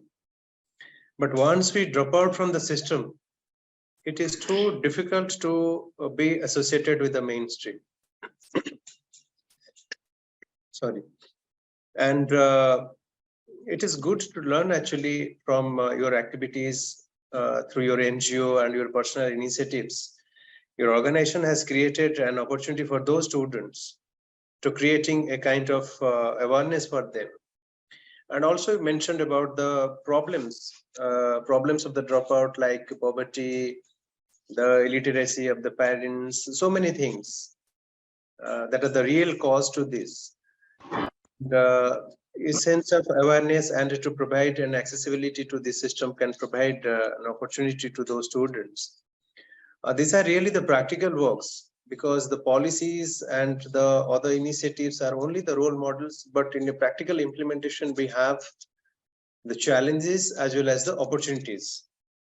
So thank you so much and for your initiatives, and we will discuss once we listen from Mr. Manuel, and after that we will discuss this. Mr. Manuel, we are very eager to listen from you. Because the 2 points, the first and the last, and I think we listened to very innovative points from the symposium participants, and Madam Vandana Shah Sarmaji mentioned about your initiatives on art therapy and all these. We are basically cultural professionals. We worked approximately 15 years in the areas of this culture and art developments and things. And we feel that when we talk about the inclusion policy, it's not about the education. We have to include many things like education, this healthcare, social engagement, so many things are there. And we feel that culture is also an important part of this inclusion structure. So you may please share your views, what you feel that I just want to point one line that you feel strongly that art choose you and you are born to do the work that you are doing. So you're most welcome. It's an honor and it's a privilege to be part of this discussion. And I want just to add two things in this, how art and sport really made some changes in the lives of the children and their family. So first I want to share a small experience from on Saturday. I had done an art session with the children aged between 6 to 8. So there I did a session on sunshine and then sunset. So the children were using the paint to experience the sun, holding the sun in their hand and playing with it and experiencing how the sun rise and sunset. So actually when after the session, we really had a good impact on what is the children had more curiosity on knowing about the sun and the moon and the sky. So it was really interesting. That's the way that how we try to add something with the education. So actually after this session, the children were encouraged to think and encouraged to listen and encouraged to ask questions. And it's really it's not that much easy for children from 6 to 8 in our Indian education system. We really don't have that opportunity to open up like this, and mostly they will have the opportunity to hear and then write and read, but expressing them, asking question, exploring, it's very less. So here actually we have opened it and the children started to ask question, and how the sun appear, why the moon is white and sun is yellow. So they were started to ask different questions about that, why sun is hot. So actually after the session, when they asked the question, I answered them in a way that the curiosity makes more higher. So I answered them that sun came up when the grandmother was cooking vada in the moon. Actually, the firewood burst and there's one spark came out and it became a sun.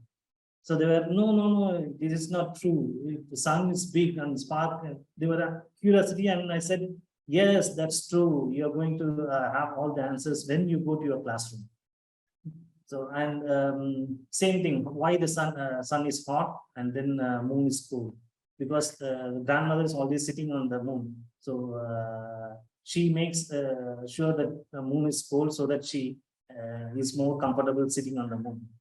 And it was like very fun, but still they are able to learn about sun and moon.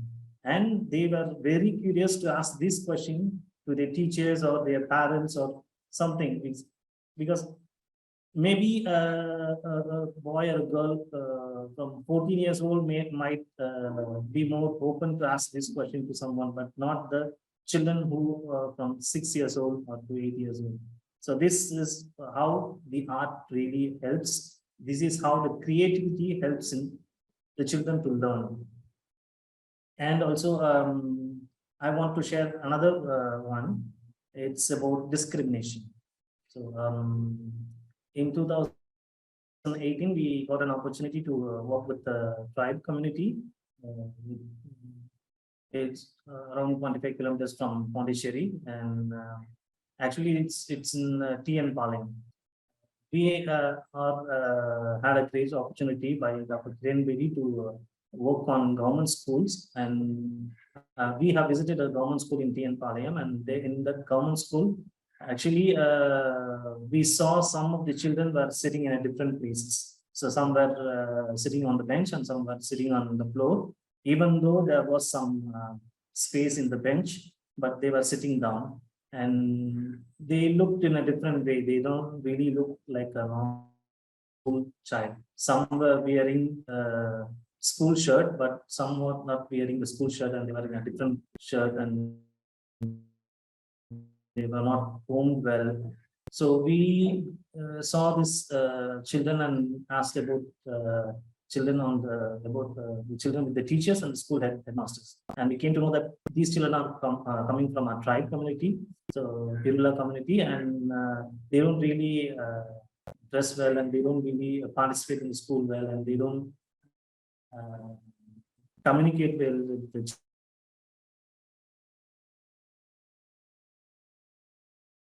instead of working in the school. So we started to work with sports and art.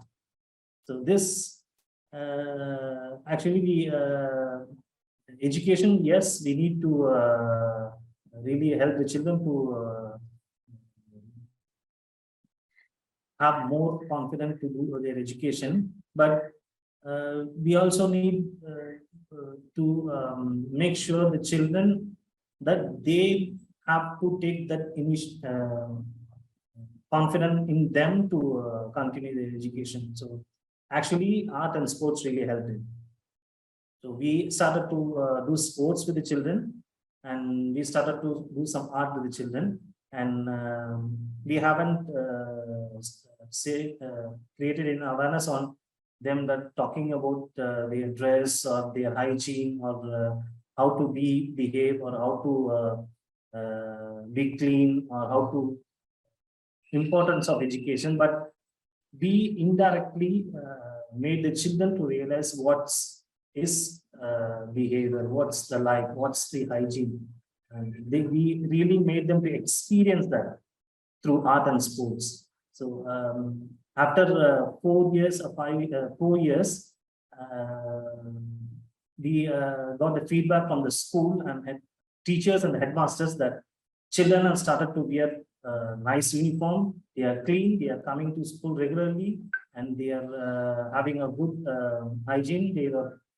The personal development is very high than other children, and their participation also became very high than other children. So we haven't done anything about that walking the school to make the children to make more comfortable places, but children made that in the school. That's because how that's because of sports and art. After that, now we started to work with the children for their education. So we started the homework help center, and we started to work, create awareness for the children, and we started to also visit the school to help them in education.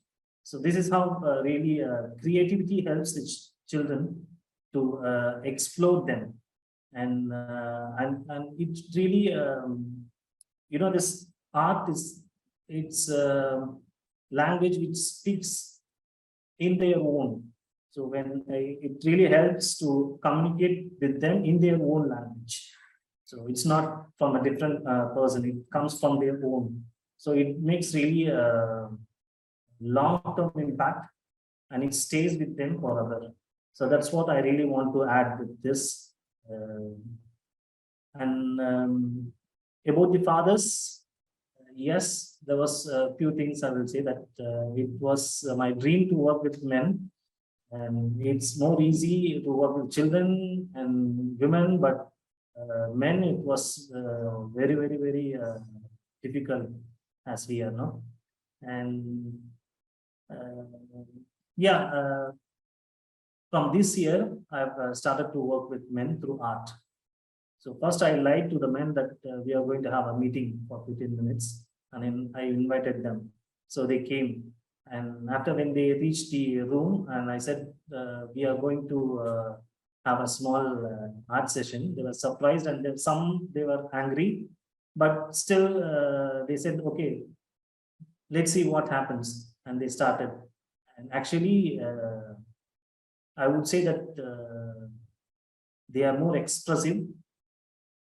And many of the fathers, they have never been able to touch the colors, and they didn't get any opportunity to work with colors. And they really had a time of 15 minutes touching their own childhood. So it really helped them to understand their children and their wife, what they are doing for the children. So it's a small initiative, but the fathers, I would say that there are a few fathers, they started to come again and again without inviting them. They started to come and again and do something which really helped without any words. So that's the experience of working with fathers. And yeah, that's a great thing. And I really appreciate each and every one that everyone are trying to see in their own perspective and find a different way to work with the children and develop something about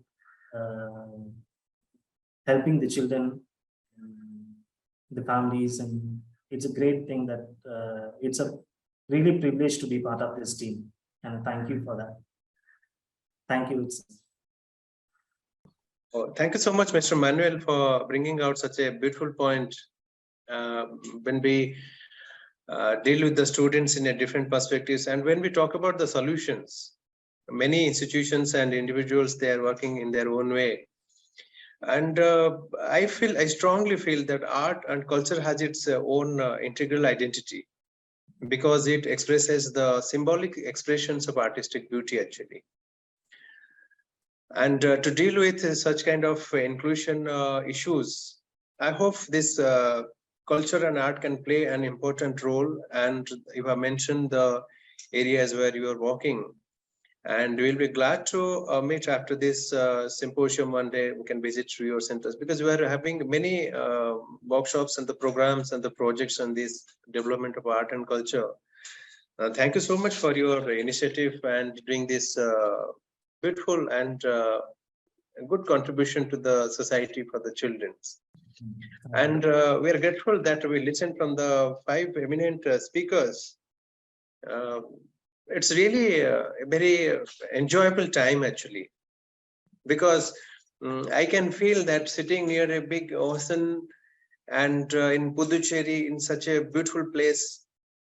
And we are focusing the speakers from Puducherry only, because I selected the speakers from Puducherry then, because our Honorable Prime Minister's vision for local to global. So we just take a case study of this region, what is happening and how we can, what are the problems is being faced. In the Indian scripture, there is a concept called Yat Pinde Tat Brahmande. It says that you are a universe in the universe.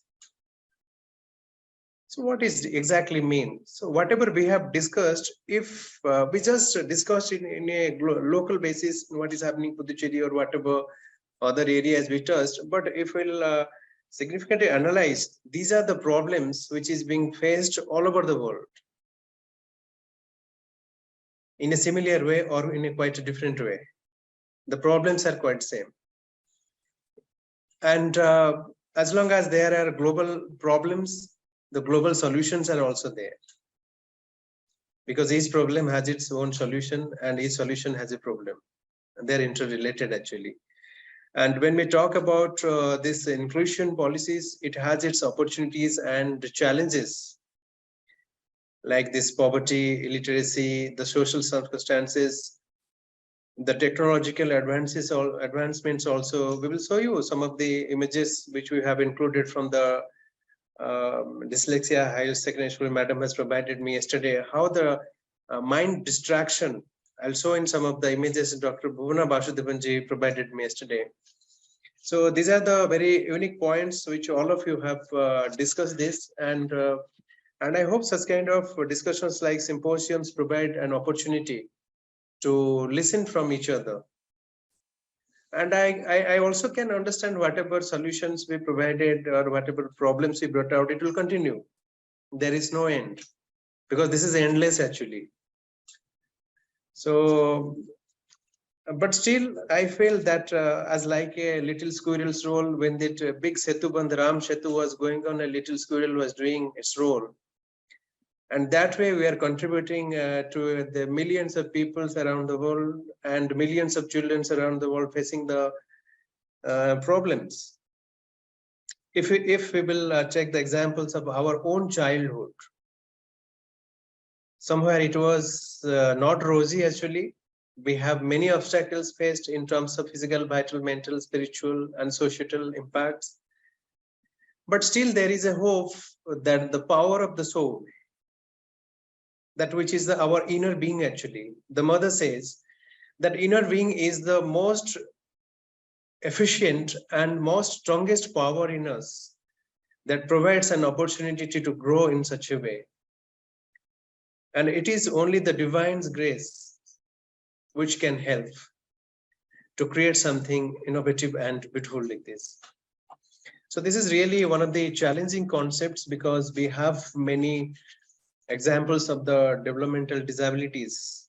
I do not mention about the physical or mental disabilities. Radhakanji mentioned about, it's just a beginning actually. We should have a very clear understanding of the problems, starting from the home to the community. And they're working in such a Chirag school in such a hilly area, and he's doing a lot of work. Madam Bhuvana Basudevan's contribution, if you visit to her school and the way she is interacting with this community, is not interacting, she's addressing the issues in a practical manner actually. And Saranam Social Community School, the founders, Bandana Shahji, Mr. Manuel, and other associated people, it's not like that the government has, we cannot blame always the government, because I was also in the government setup in the central government services. The government looks at the problems in a more integrated way, but the stakeholders and the implementation mechanism depends on the people like us, the institutions, and community engagement is needed. But we can find that in India, the role of the non-governmental organizations, the significant role played by addressing many issues, it is also commendable. If you go to the NGO Darpan site, you will find approximately more than 25,000 institutions working in the area of child and educations like that. And Dr. Muruganji also mentioned about the dropouts, which is very critical challenges for Indian society. And I hope that such kind of small initiatives can bring out a big, not a big change, but at least we can try in our own way to do this. So we can open this session for just a small discussion. So we listen from Radhakanji, Dr. Bhuvana Vasudevanji, Vandana Shahji, Manuel ji, Dr. Sundar Muruganji, and other people also, they join from different, although the number is less, but we do not believe in the numbers. So if we will make just a not a cross-cultural kind of discussions, that everyone presented your own points, if we integrate those points, like Madam Dr. Bhuvana Vasudevanji has her own views on Bandana Shahji or Bandana Shahji on, we can just have a small discussion on this. So how to proceed further? We are doing in a small whatever initiatives, but how to bring it in a unification manner, or jointly how we can do this? We can just discuss. I think it will create a platform for to understand each other also. Can we start from Bandana Shahji? Sure.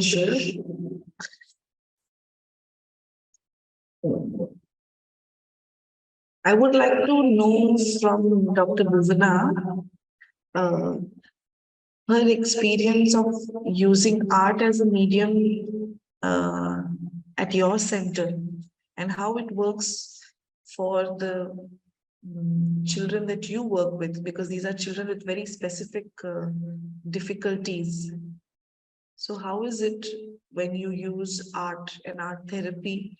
Has it shown effects? Have the parents been open to it? Because we have had parents initially who say, why are you wasting our children's time? Why don't you give them something instead, buy them books instead? So I would be keen on knowing your take on that, ma'am. Yes, yes, madam. Actually, art therapy we do in our school. I mean, because I got trained from Bangalore, that institute from Bangalore.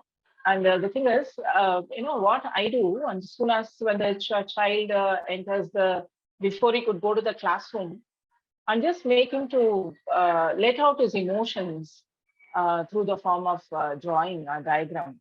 I mean, whatever he just wanted to just give it out, just I used to explore and just make him to draw, so that what happens, because the children were not able to verbally express, they're able to just put it in the form of art.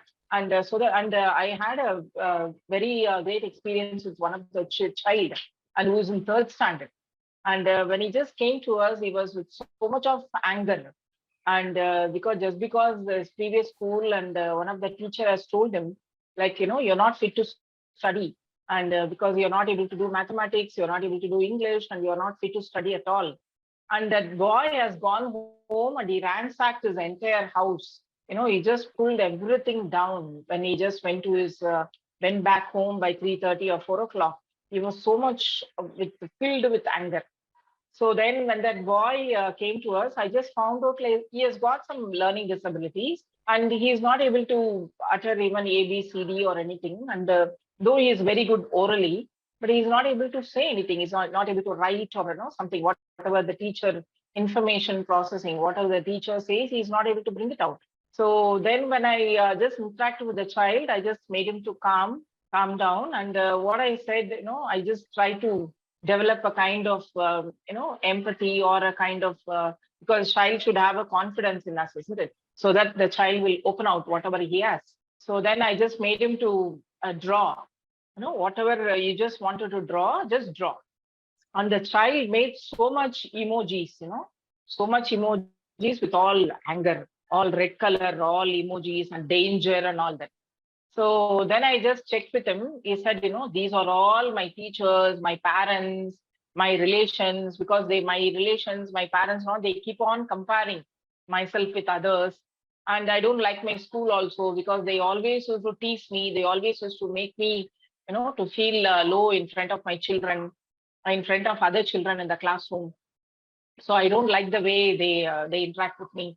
So when I just asked him about the expressions, whatever he's just giving in the form of emojis, so the boy came out with so many answers, because otherwise he wouldn't have verbally expressed when we just asked him. So I just made him, and then finally I just gave a kind of rapport, developed a rapport and counseling to him, and just hugged the boy and said, like, please don't worry, I'm with you.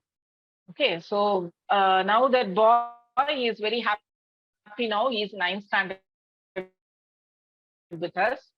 Just before 6 years, he just came to us and he started reading, and he's also making other boys to read now. And we have a peer support program in our school. We make, the children, the children to mingle together. We just make them to unitedly and read. Other than the teacher that's teaching, the peer group, if they just have their own group of learning, that will definitely bring very much success to the children. So this boy helps so many children. And even the other girl who I was just saying, like he's in the home and he was just left out, and that girl helps so many children, so many other children during the lunchtime. And she takes and she also helps other children. So, so this is how we integrate. And yes, art therapy definitely works with these children. And we would love you all, because I'm just looking for a kind of support.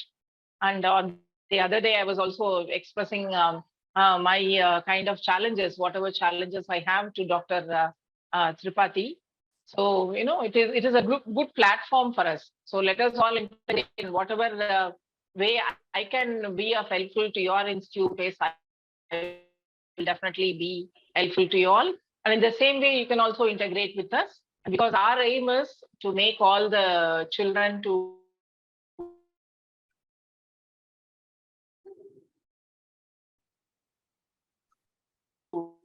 develop, and an inclusive education is our aim. So let us help all the children to just come out successful.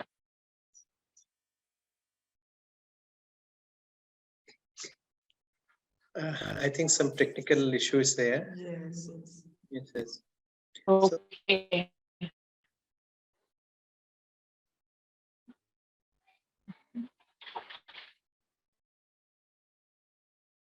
No problem. Is it okay now? Yeah, it's okay now, please, ma'am. Yeah. Yes, actually, I've just completed. Maybe I'll just go with my mobile. Okay. Thank you so much. Mobile.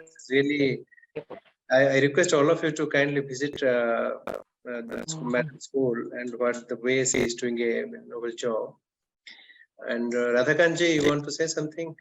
Or Yeah, I heard of lots of practical aspects of working with children coming from either vulnerable background or disabled background. I would also want to understand from all of you that when we interact with parents, one things we always struggle is from a very early age, parents' aspiration is to get job skills.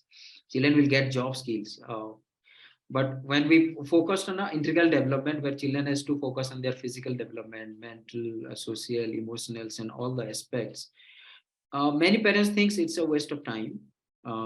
It's better to get cognitively very sharp, so they will get some job skills and get better in the society. And it's very appreciated in the society also, children, those who are good at cognitive skills. So how to convince parents that integral development is very much essential for children, and at the age of 5 to 6 to 10, it is not the age to just get some particular skills and drop out other things. So how you motivate the community people or parents?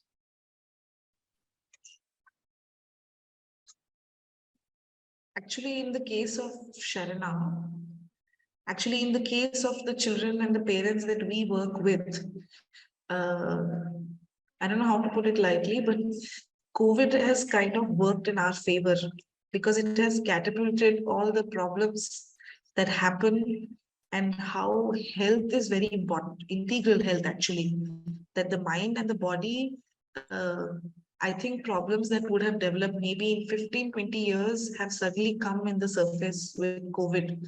So we have seen that in this post-COVID time, when we are speaking with parents, whether it's about the art project or the sports project, with anything that is developing extracurricular or non-academic thing, we keep telling the parents that it's not only important for the children, but it's also important for you to have good health, because with COVID, we saw such young people being affected and who left us too soon.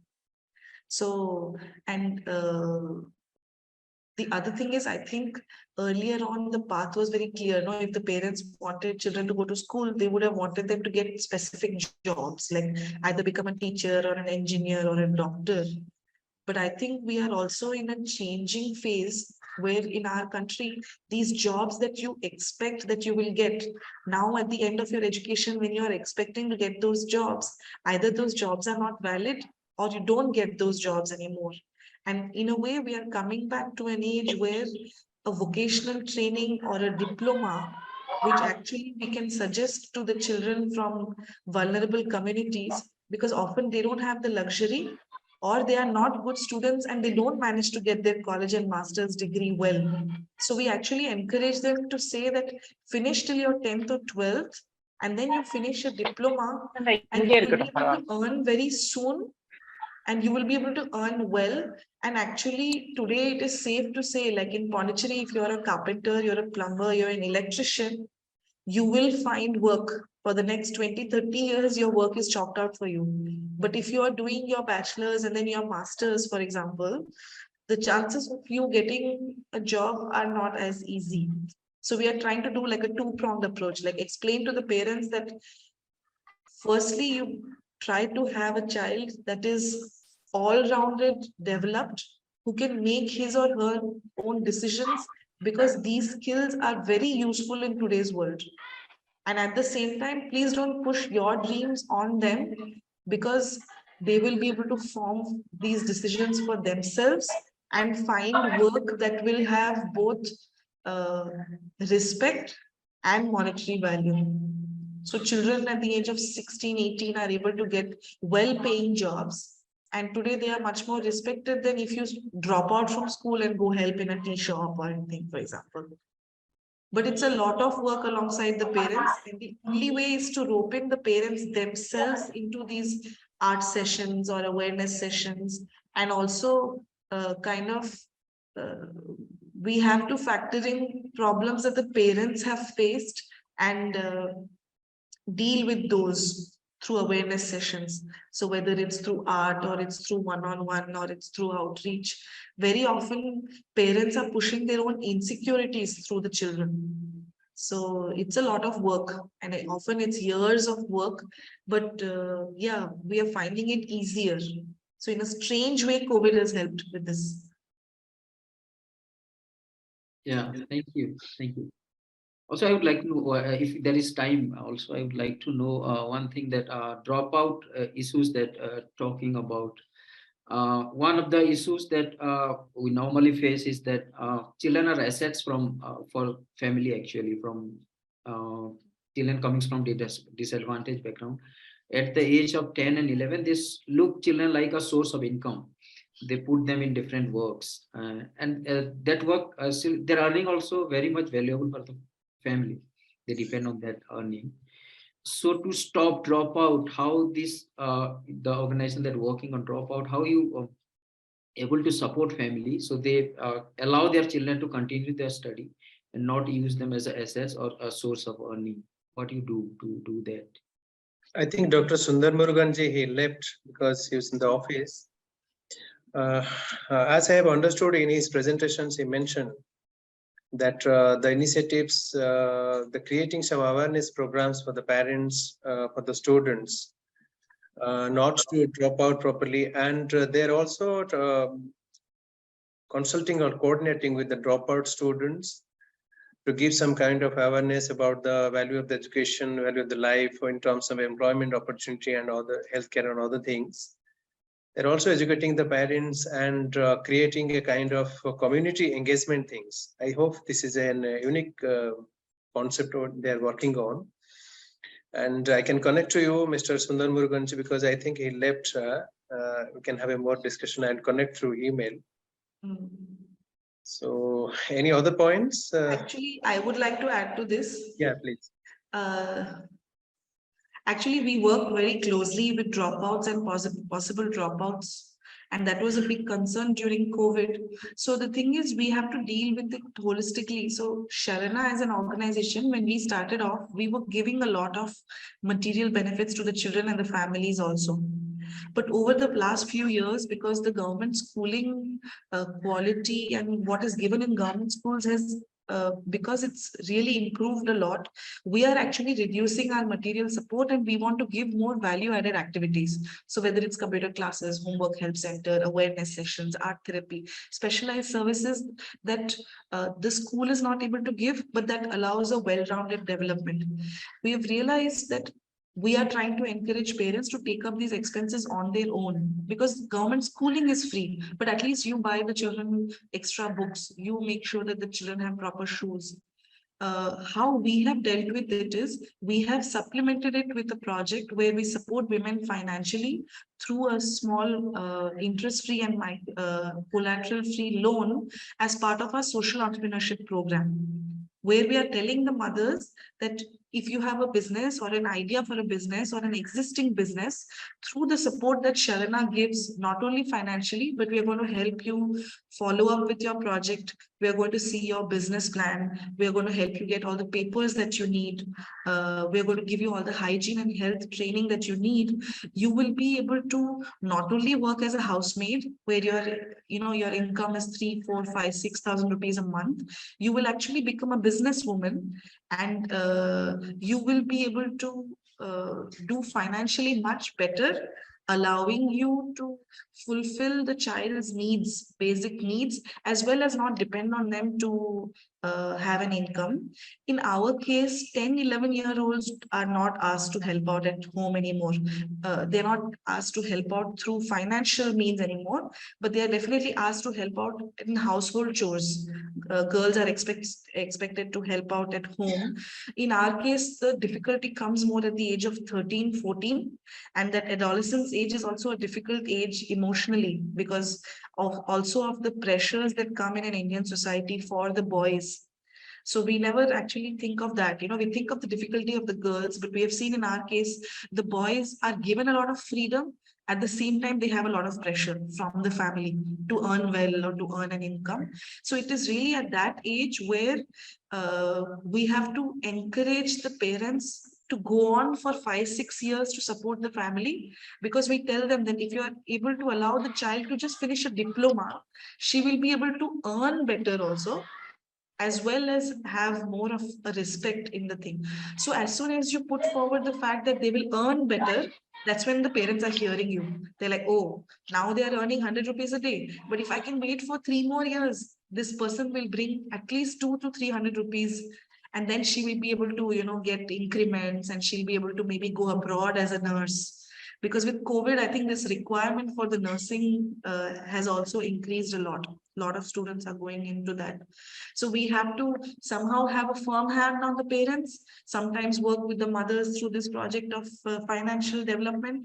And it's not easy. Like in the time of COVID, we had some students who went and distributed newspapers or helped in the mothers' shops part-time. And sometimes culturally, the way forward is not to say no.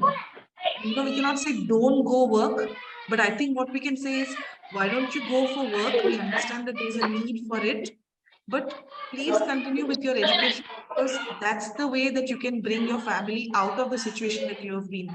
Then we tell the parents also that you don't want your children to live the life that you are living, right? So just give us till the child is 16, 18-year-old, and then the child will be able to support you. So it's kind of looked at it all around. Yeah, it is. Yes, actually, whatever we have discussed, I think there was a technical glitch when I was just finishing my conversation. Yeah, see, art therapy, and even we have faced many challenges, and even now we have so many challenges, like parents who just make their children to go out for income, for earning purpose and things like that. So, we can, each one are just doing a kind of work separately. Instead, we can just unite together and give our own inputs and whatever we need. So we'll just do it together. I mean, more than, this virtual platform, we all can have a meeting also. Maybe we can have in our school also. We can just have a meeting, and we'll just have a togetherness. And we'll just discuss on how each one can help each other and make the community a better, globally satisfied and socially just kind of people we can just develop. Yeah, it's very nice platform, because why my internet connection is getting poor, and my mobile phone also there's just 10% charge. So there's no current here still. That's what the power is just coming and going. So maybe we'll just have another meeting, or maybe in person we can just meet and with sir, because of him we all are together. So sir will definitely give a solution, and we all will meet together, because each one need, or each one's contribution is very important for the society, for all the children, because we have a home also. There are around 40 children there. And we have a lot of, all from very, very poor background, and people who are just thrown out and born for illegal parents. And there were so many challenges there. So we can unitedly work by giving the vocational training and all that. We will definitely do together. Thank you so much, Madam, for your kind words. And I hope some of the participants and teachers from, I think, 2-3 schools, if anyone wants to say it, because they are listening to us, if someone wants to present any suggestions or views, they're most welcome.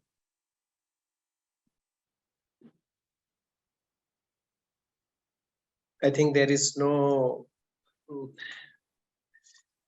point for these suggestions. We'll keep this dialogue open, and I'm very much thankful to all the symposium participants to bringing out the challenging as well as the innovative things as a matter to create these opportunities for such a challenging areas, which has its practical application also. And I thank all of you to kindly for accepting our invitation and joining in this, as Vandana ji rightly mentioned, it's Monday morning actually. Yeah, thank you. Yes. It's not the, sorry, it's not the Saturday. That too on Mother's Day, you know. Yeah. That too on Mother's Day, purely blessings of Mother. Yeah, for that reason only, because we didn't do this special day. So just thought in the Monday, I think, and I consulted with the participants if which time will be good for them. So it was a fruitful discussion actually, and we will not keep it in just discussed and made it completed, not like that. As you know that SriAurobindo Society has started many projects called Project Rupantar, Our Responsibility to Children, the ORC, and Swarnim Puducherry is doing a lot of things. And this Bal Samskriti towards creativity and integral development, it is one of the, we are introducing culture, and we are also in a process to interact with the institutions and to individual, to not only in Puducherry, we will connect it to the different states and UTs and other countries also, but this is a small beginning which we started just interactions with the communities, with the people. So we will keep every month we do something, and I request all of you to kindly join. I'll write officially how we can work in a collaborative way to achieve in these areas. We are also open to work with the schools. And I hope in Puducherry there are more than 750 schools, private and government schools. There's ample scope to work in these areas, and Dr. Bhubana Vasudevan School can be a role model school actually in Puducherry. I don't think such other things are there, and such kind of initiatives require proper time and effective coordination and mechanism. And you are really doing a good job actually. When I planned this symposium, I didn't invite the people, those who are doing some excellent lectures. Actually, I planned to invite the people, those who are doing really, they're doing the good practical jobs in this. So thank you so much for this. And we have a small submission for this. When I started this project, actually, 3 months ago, I requested all the schools to kindly submit any of the artworks or any exhibitions, sorry, books, photographs, anything they can submit on creativity and integral development, just to focus upon exhibitions. So we received the support from the different schools in Puducherry as well as from the individual experts. So we have prepared a small exhibition that will show you virtually 15 to 20 minutes. And we are also planning to have a physical exhibition and a special event related to that. So I hope all of you will enjoy for 10 to 15 minutes, because we spoke on the children's worlds, their challenges, but let us listen silently what they have drawn, not the children's, but the individual experts also what they have presented. So I would like to introduce Charu Tripathy, who is a part of this exhibition. Actually, she is working with the society as the associate director, and she is also the coordinator of this workshops. I will share some of the, is it visible now? Okay. Yes. So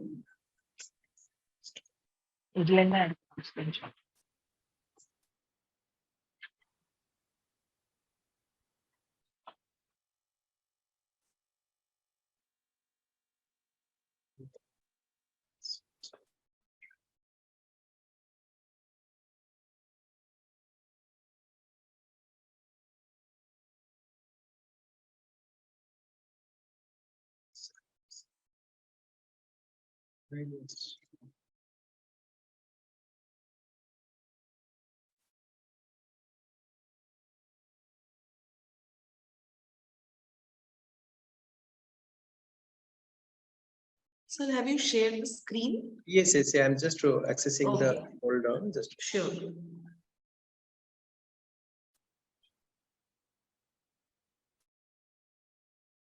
Yeah, this is the exhibition which we thought of, this creative expressions and without boundaries.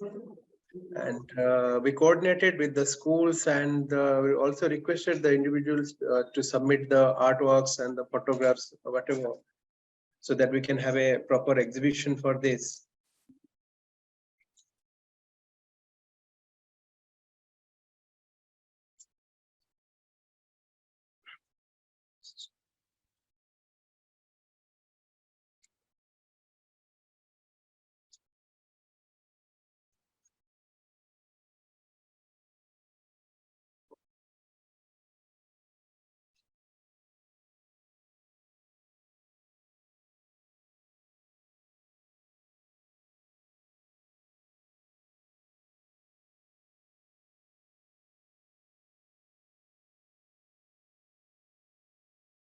So this is a collage of the entire art collections, what we received, the artworks, the paintings, and the photographs.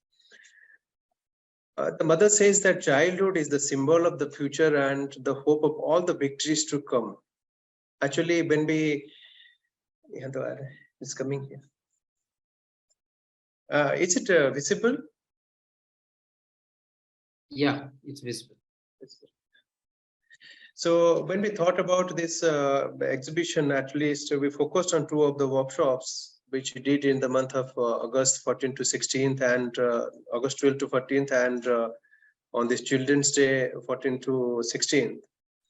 And the schools we supported us that the study and Dyslexia Higher Secondary School, Sri Shankara Vidyalaya Higher Secondary School, Presidency School Elite, and Pavendra Bharati Darshan School, and the Basapi International Schools, and other individual experts, though they submitted their artworks. And combining these, we planned for the exhibition, and the effort was just to showcase something which was created by the children's and the lovers of the children's. So an effort we have created to collect the artworks and other artifacts. So I would like to start that on SriAurobindo's. SriAurobindo says, what is God after all? An eternal child. Sir, I'm so sorry to interrupt. We can see it, but it's not on full screen. But I have made it as the full screen. Oh, but we are seeing a page which has 7 photos. Okay, but in my screen it is just 1 minute. Just one. Sure. I have opened the screen, but why it is this one is the screen. So you have to change the photo like this. This one.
If I were to test them, Zoom, go to Zoom. Yes. Share on.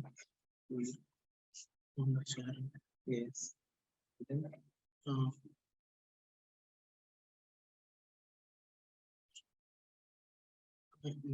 stop the sharing first. Then.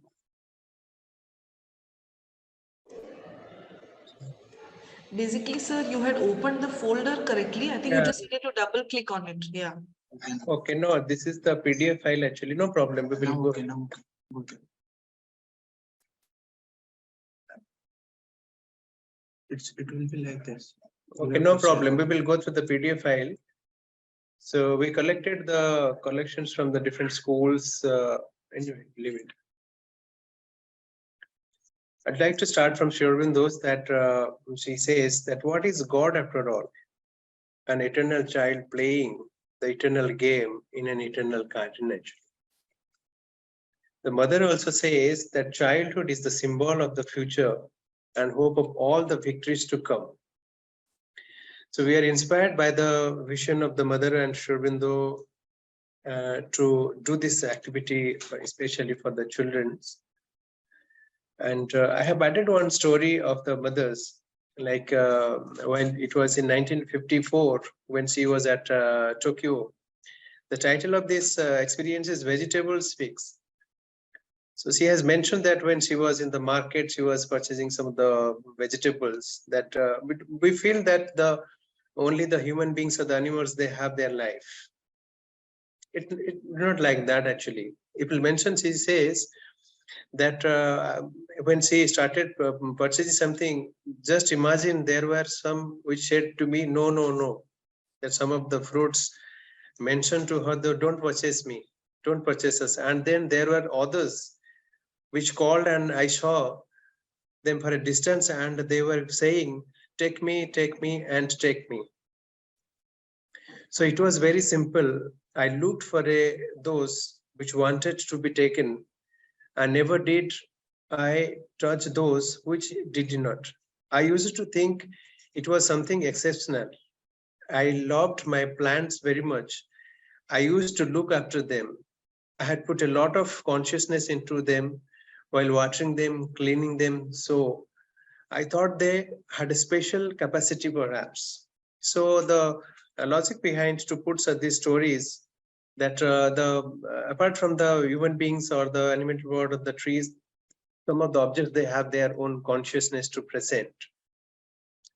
And as far as the tradition is concerned, we have the consciousness in each and every element of the universe. This is a beautiful story written by one of the senior sadhaks of the ashram. The name is Shyam in the Classroom actually. It's a very beautiful story. Lord Krishna enters into the classroom and the students, they were astonished, who has come? And the students are asking, who are you actually? So Lord Krishna mentions that I am here as a friend, I have joined with you. So then the students ask, what you want to teach today? The Lord Krishna asks that what you want to learn? I will teach you that.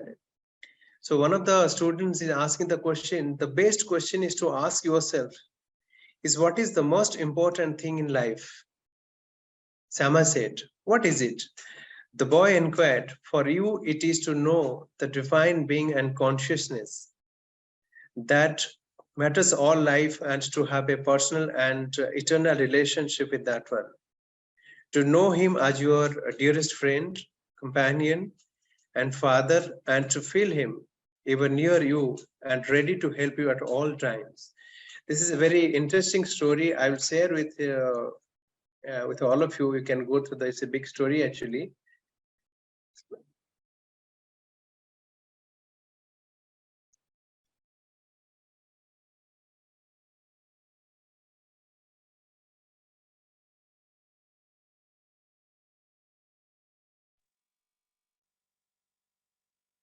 Just give me 1 minute. I'll open some of the paintings and other artworks which you have taken from the different schools.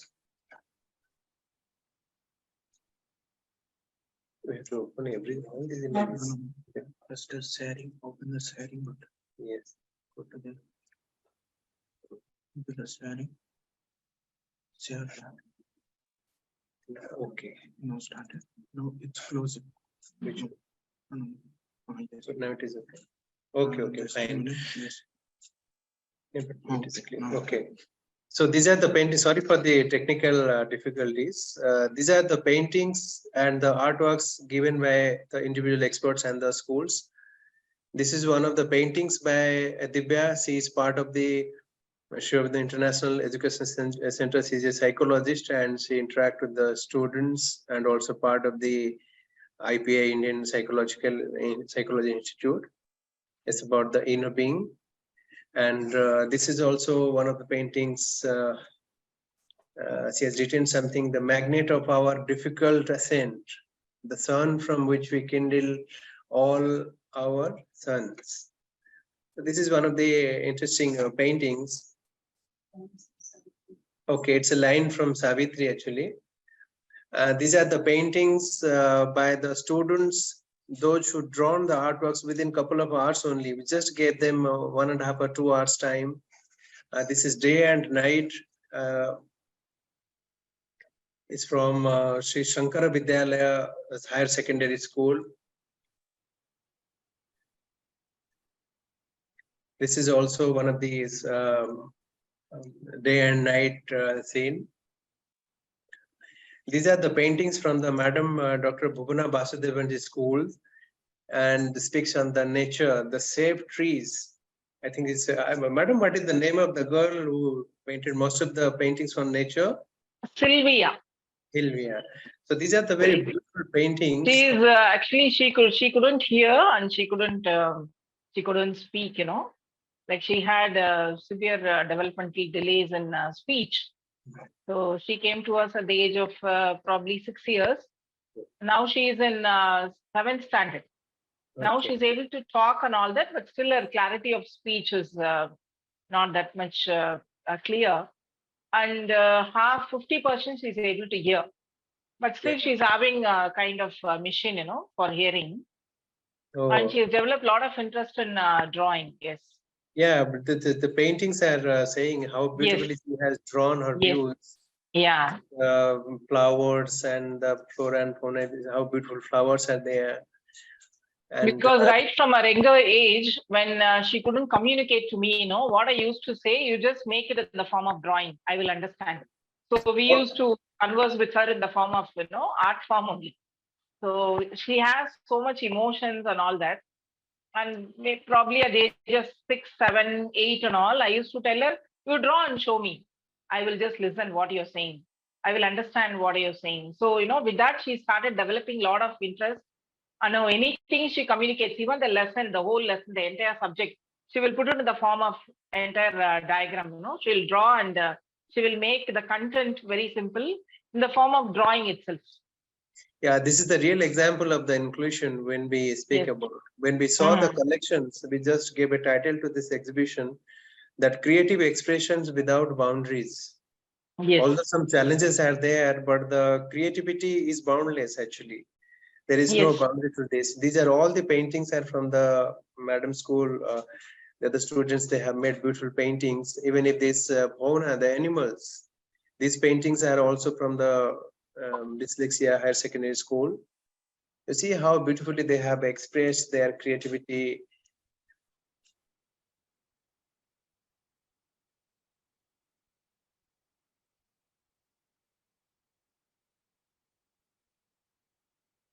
Wonderful.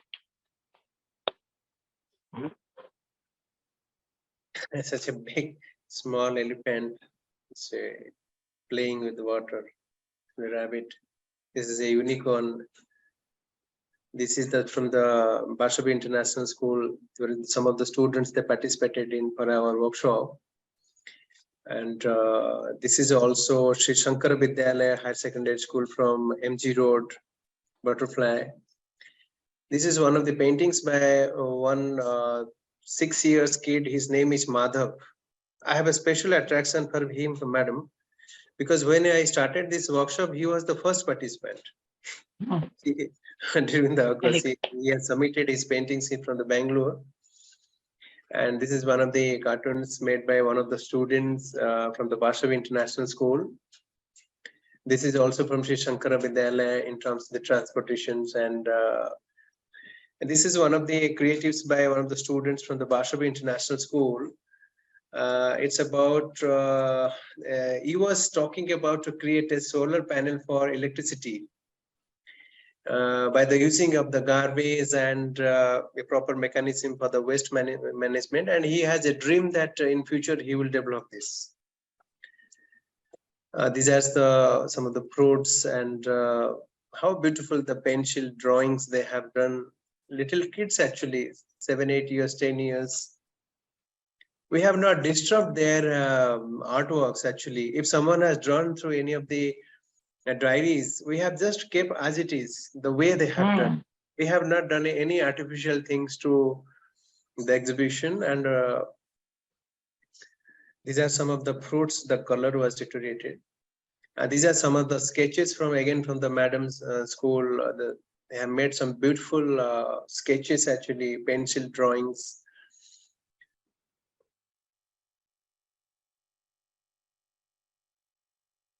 This is also the painting by Mr. What is his name? Madhav.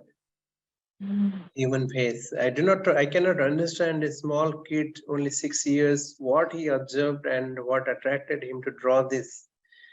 And if you'll ask them, they will can understand. These are the portraits from the Bashavi International School. So one of the students mentioned that I will do some portraits. I am good enough in sketches and pencil drawings like that, and he did it within 1 hour. And the challenging thing, he chose one of his friends, and he was supposed to sit for 1.5 years, and he was frustrated actually after sitting in front of him. But I just encouraged him, don't be like this. Just give me a chance to portray your photo. This is also the portrait of the same fellow, and 2 of the students, they are doing the portrait, and there is a difference actually. So as the art expresses in a different way, these are some of the this is one of the paintings by one of the Ashramites. Her name is Rati. One individual soul, soul is looking to the universe, the universal dimensions. There's a big ocean. It's Rati.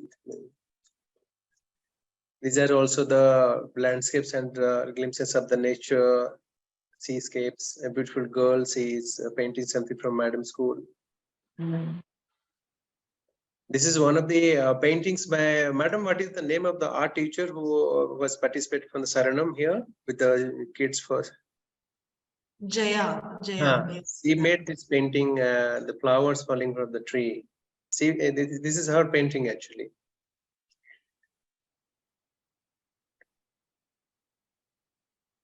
This is the painting by Spriha. She is studying SriAurobindoSociety International School.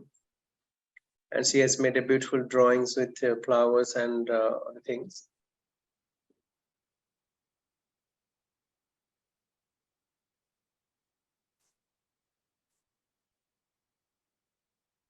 Beautiful paintings actually. We found that most of the students, they're acquainted with the nature. They have drawn a lot of things, the landscapes, the natures, the birds, and like that they have painted. I am very fond of this painting. I would like to show. His name was Sri P. Hari. He was studying in standard, I think, first actually. So he was looking all of them when the drawing was going on. So, but he started something. He made a train, then the tree. Yes, when truck was there. Then a person was standing with the Indian flag. Some traffic light was there, and whatever he observed, he is small, only studying in the 6, at the age of 6, he has made this scenery. And he was the youngest delegate in our, youngest participant of our workshop. When we talk about inclusion actually, what happened when this drawing session was going on, we just gave them 15 minutes or 20 minutes, some juice break. One of the students, what he did, he put all the papers with the favicals and this, and when he returned, he found his entire painting was lost actually. He was so sad. So I told, what happened? He told something in Tamil, but I was not able to understand.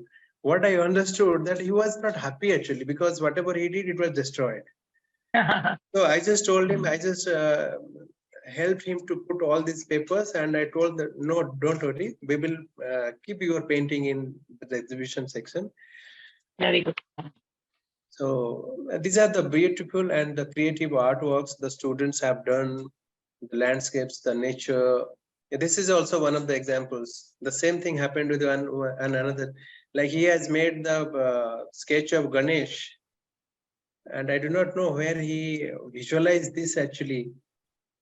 A different kind of animal being he has made. Even if he has given the eyes and the ears and the hands, I think it's a house, it looks like that. He has a different vision. I think he's from Sarana community. Bandana Saji is from your school they participated. His name is Gogul. But in a funny way, I was calling him Google during the workshop. How sweet. So this their creative expressions are saying the way they have observed their surroundings and the nature and how beautifully they have drawn the ideas. And we have just made it in a virtual exhibition. Actually, we will plan for a physical exhibition, well researched. We will include some artworks, books, and physical things. We'll have a proper program for this, and we will invite all the schools to join this. This is on the patriotism, again from the Dyslexia High School Madam Bhuvana Basudevanji's. You see how they have beautifully create a sense of patriotism through their inner minds. These are really unique things. Sahid Bhagat Singh also portrait of Bharat Mata. This is special to, I think it's COVID. Some injections. Yeah. COVID world also. COVID has also a different stream in this today's study. And this is on dyslexia. The students, they have made some paintings. They have expressed whatever ideas, whatever the challenges they face through this. And one important, these are the origami sessions we did with the students. I'll show you some of the photographs after this. This is one of the important factors which the students from Madam's community, Dr. Bhuvana Basudevans, they have contributed. How our studies are distracted through the technologies. And I feel that although they are not isolated from the mainstream, they have their developmental disabilities or some problems, but still they have observed the issues and they have presented in many significant ways. There's the question what to study. The social media is how it is destroying the human mind, starting from 1G to 5G, then 2G, 3G, 4G is missing, but we are reached to 5G and how it is distracting the study and the developmental activities actually. And this is a mobile technology, how it has spoiled and a small kid thinking so many things, but the study is somewhere.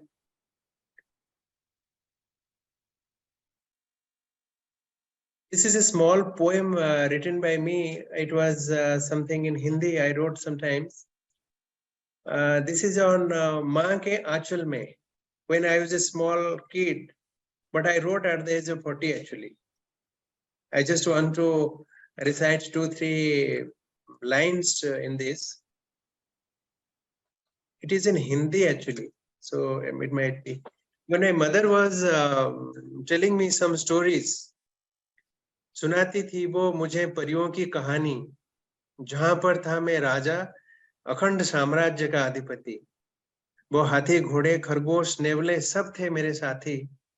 अद्भुत दुनिया में घूमता हुआ मैं अपने आप को जाना मां के आंचल में. It means that when my mother was telling some stories to me, like those birds, animals, those horses, rabbits, they were like the friend, and I was thinking that I am the king of the entire kingdom. So I just came to know to me through the affection of my mother. And there are totally 10 stanzas. It describes how I was associated with my mother during my childhood.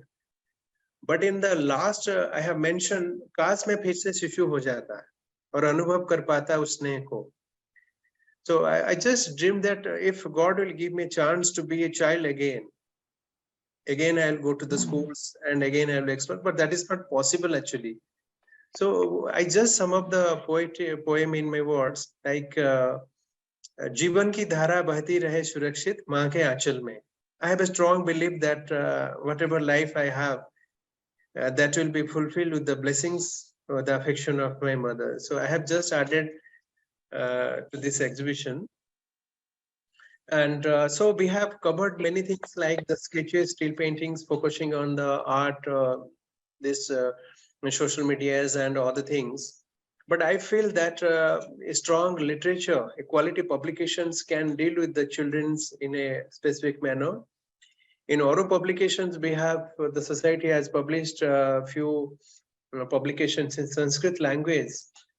And I would like to say this is called Kimbho Bala Aksharamala, how to teach the students with the alphabets.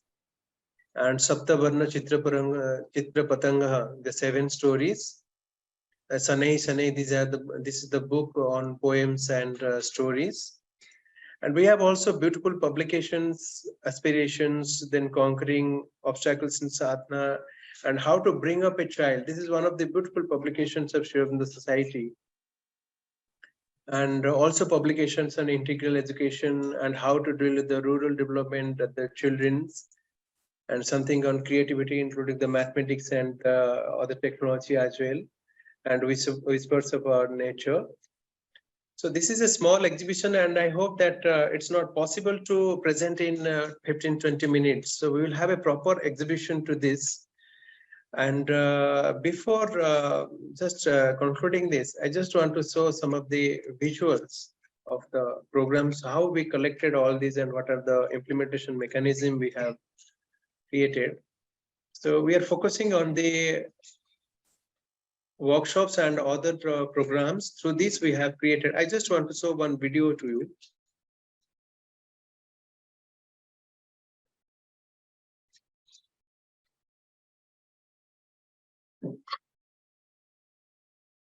Well,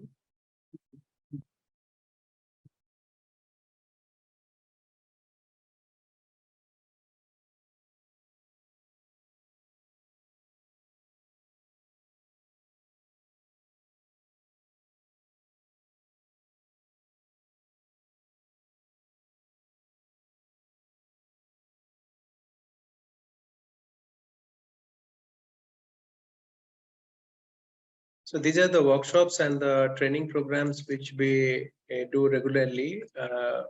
And I just want to show, is it visible? Okay. So these are the recent photographs which the Honorable Minister of Education and Child and Women Development participated. And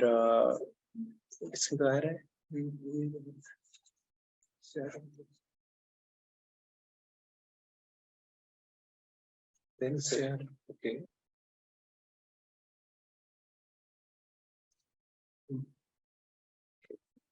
Is it visible?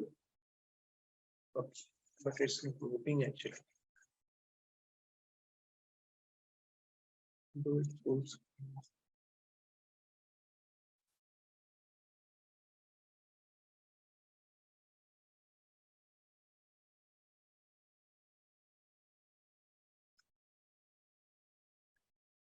But why this not moving?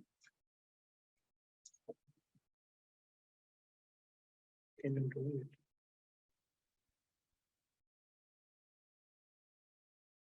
Yeah, this one.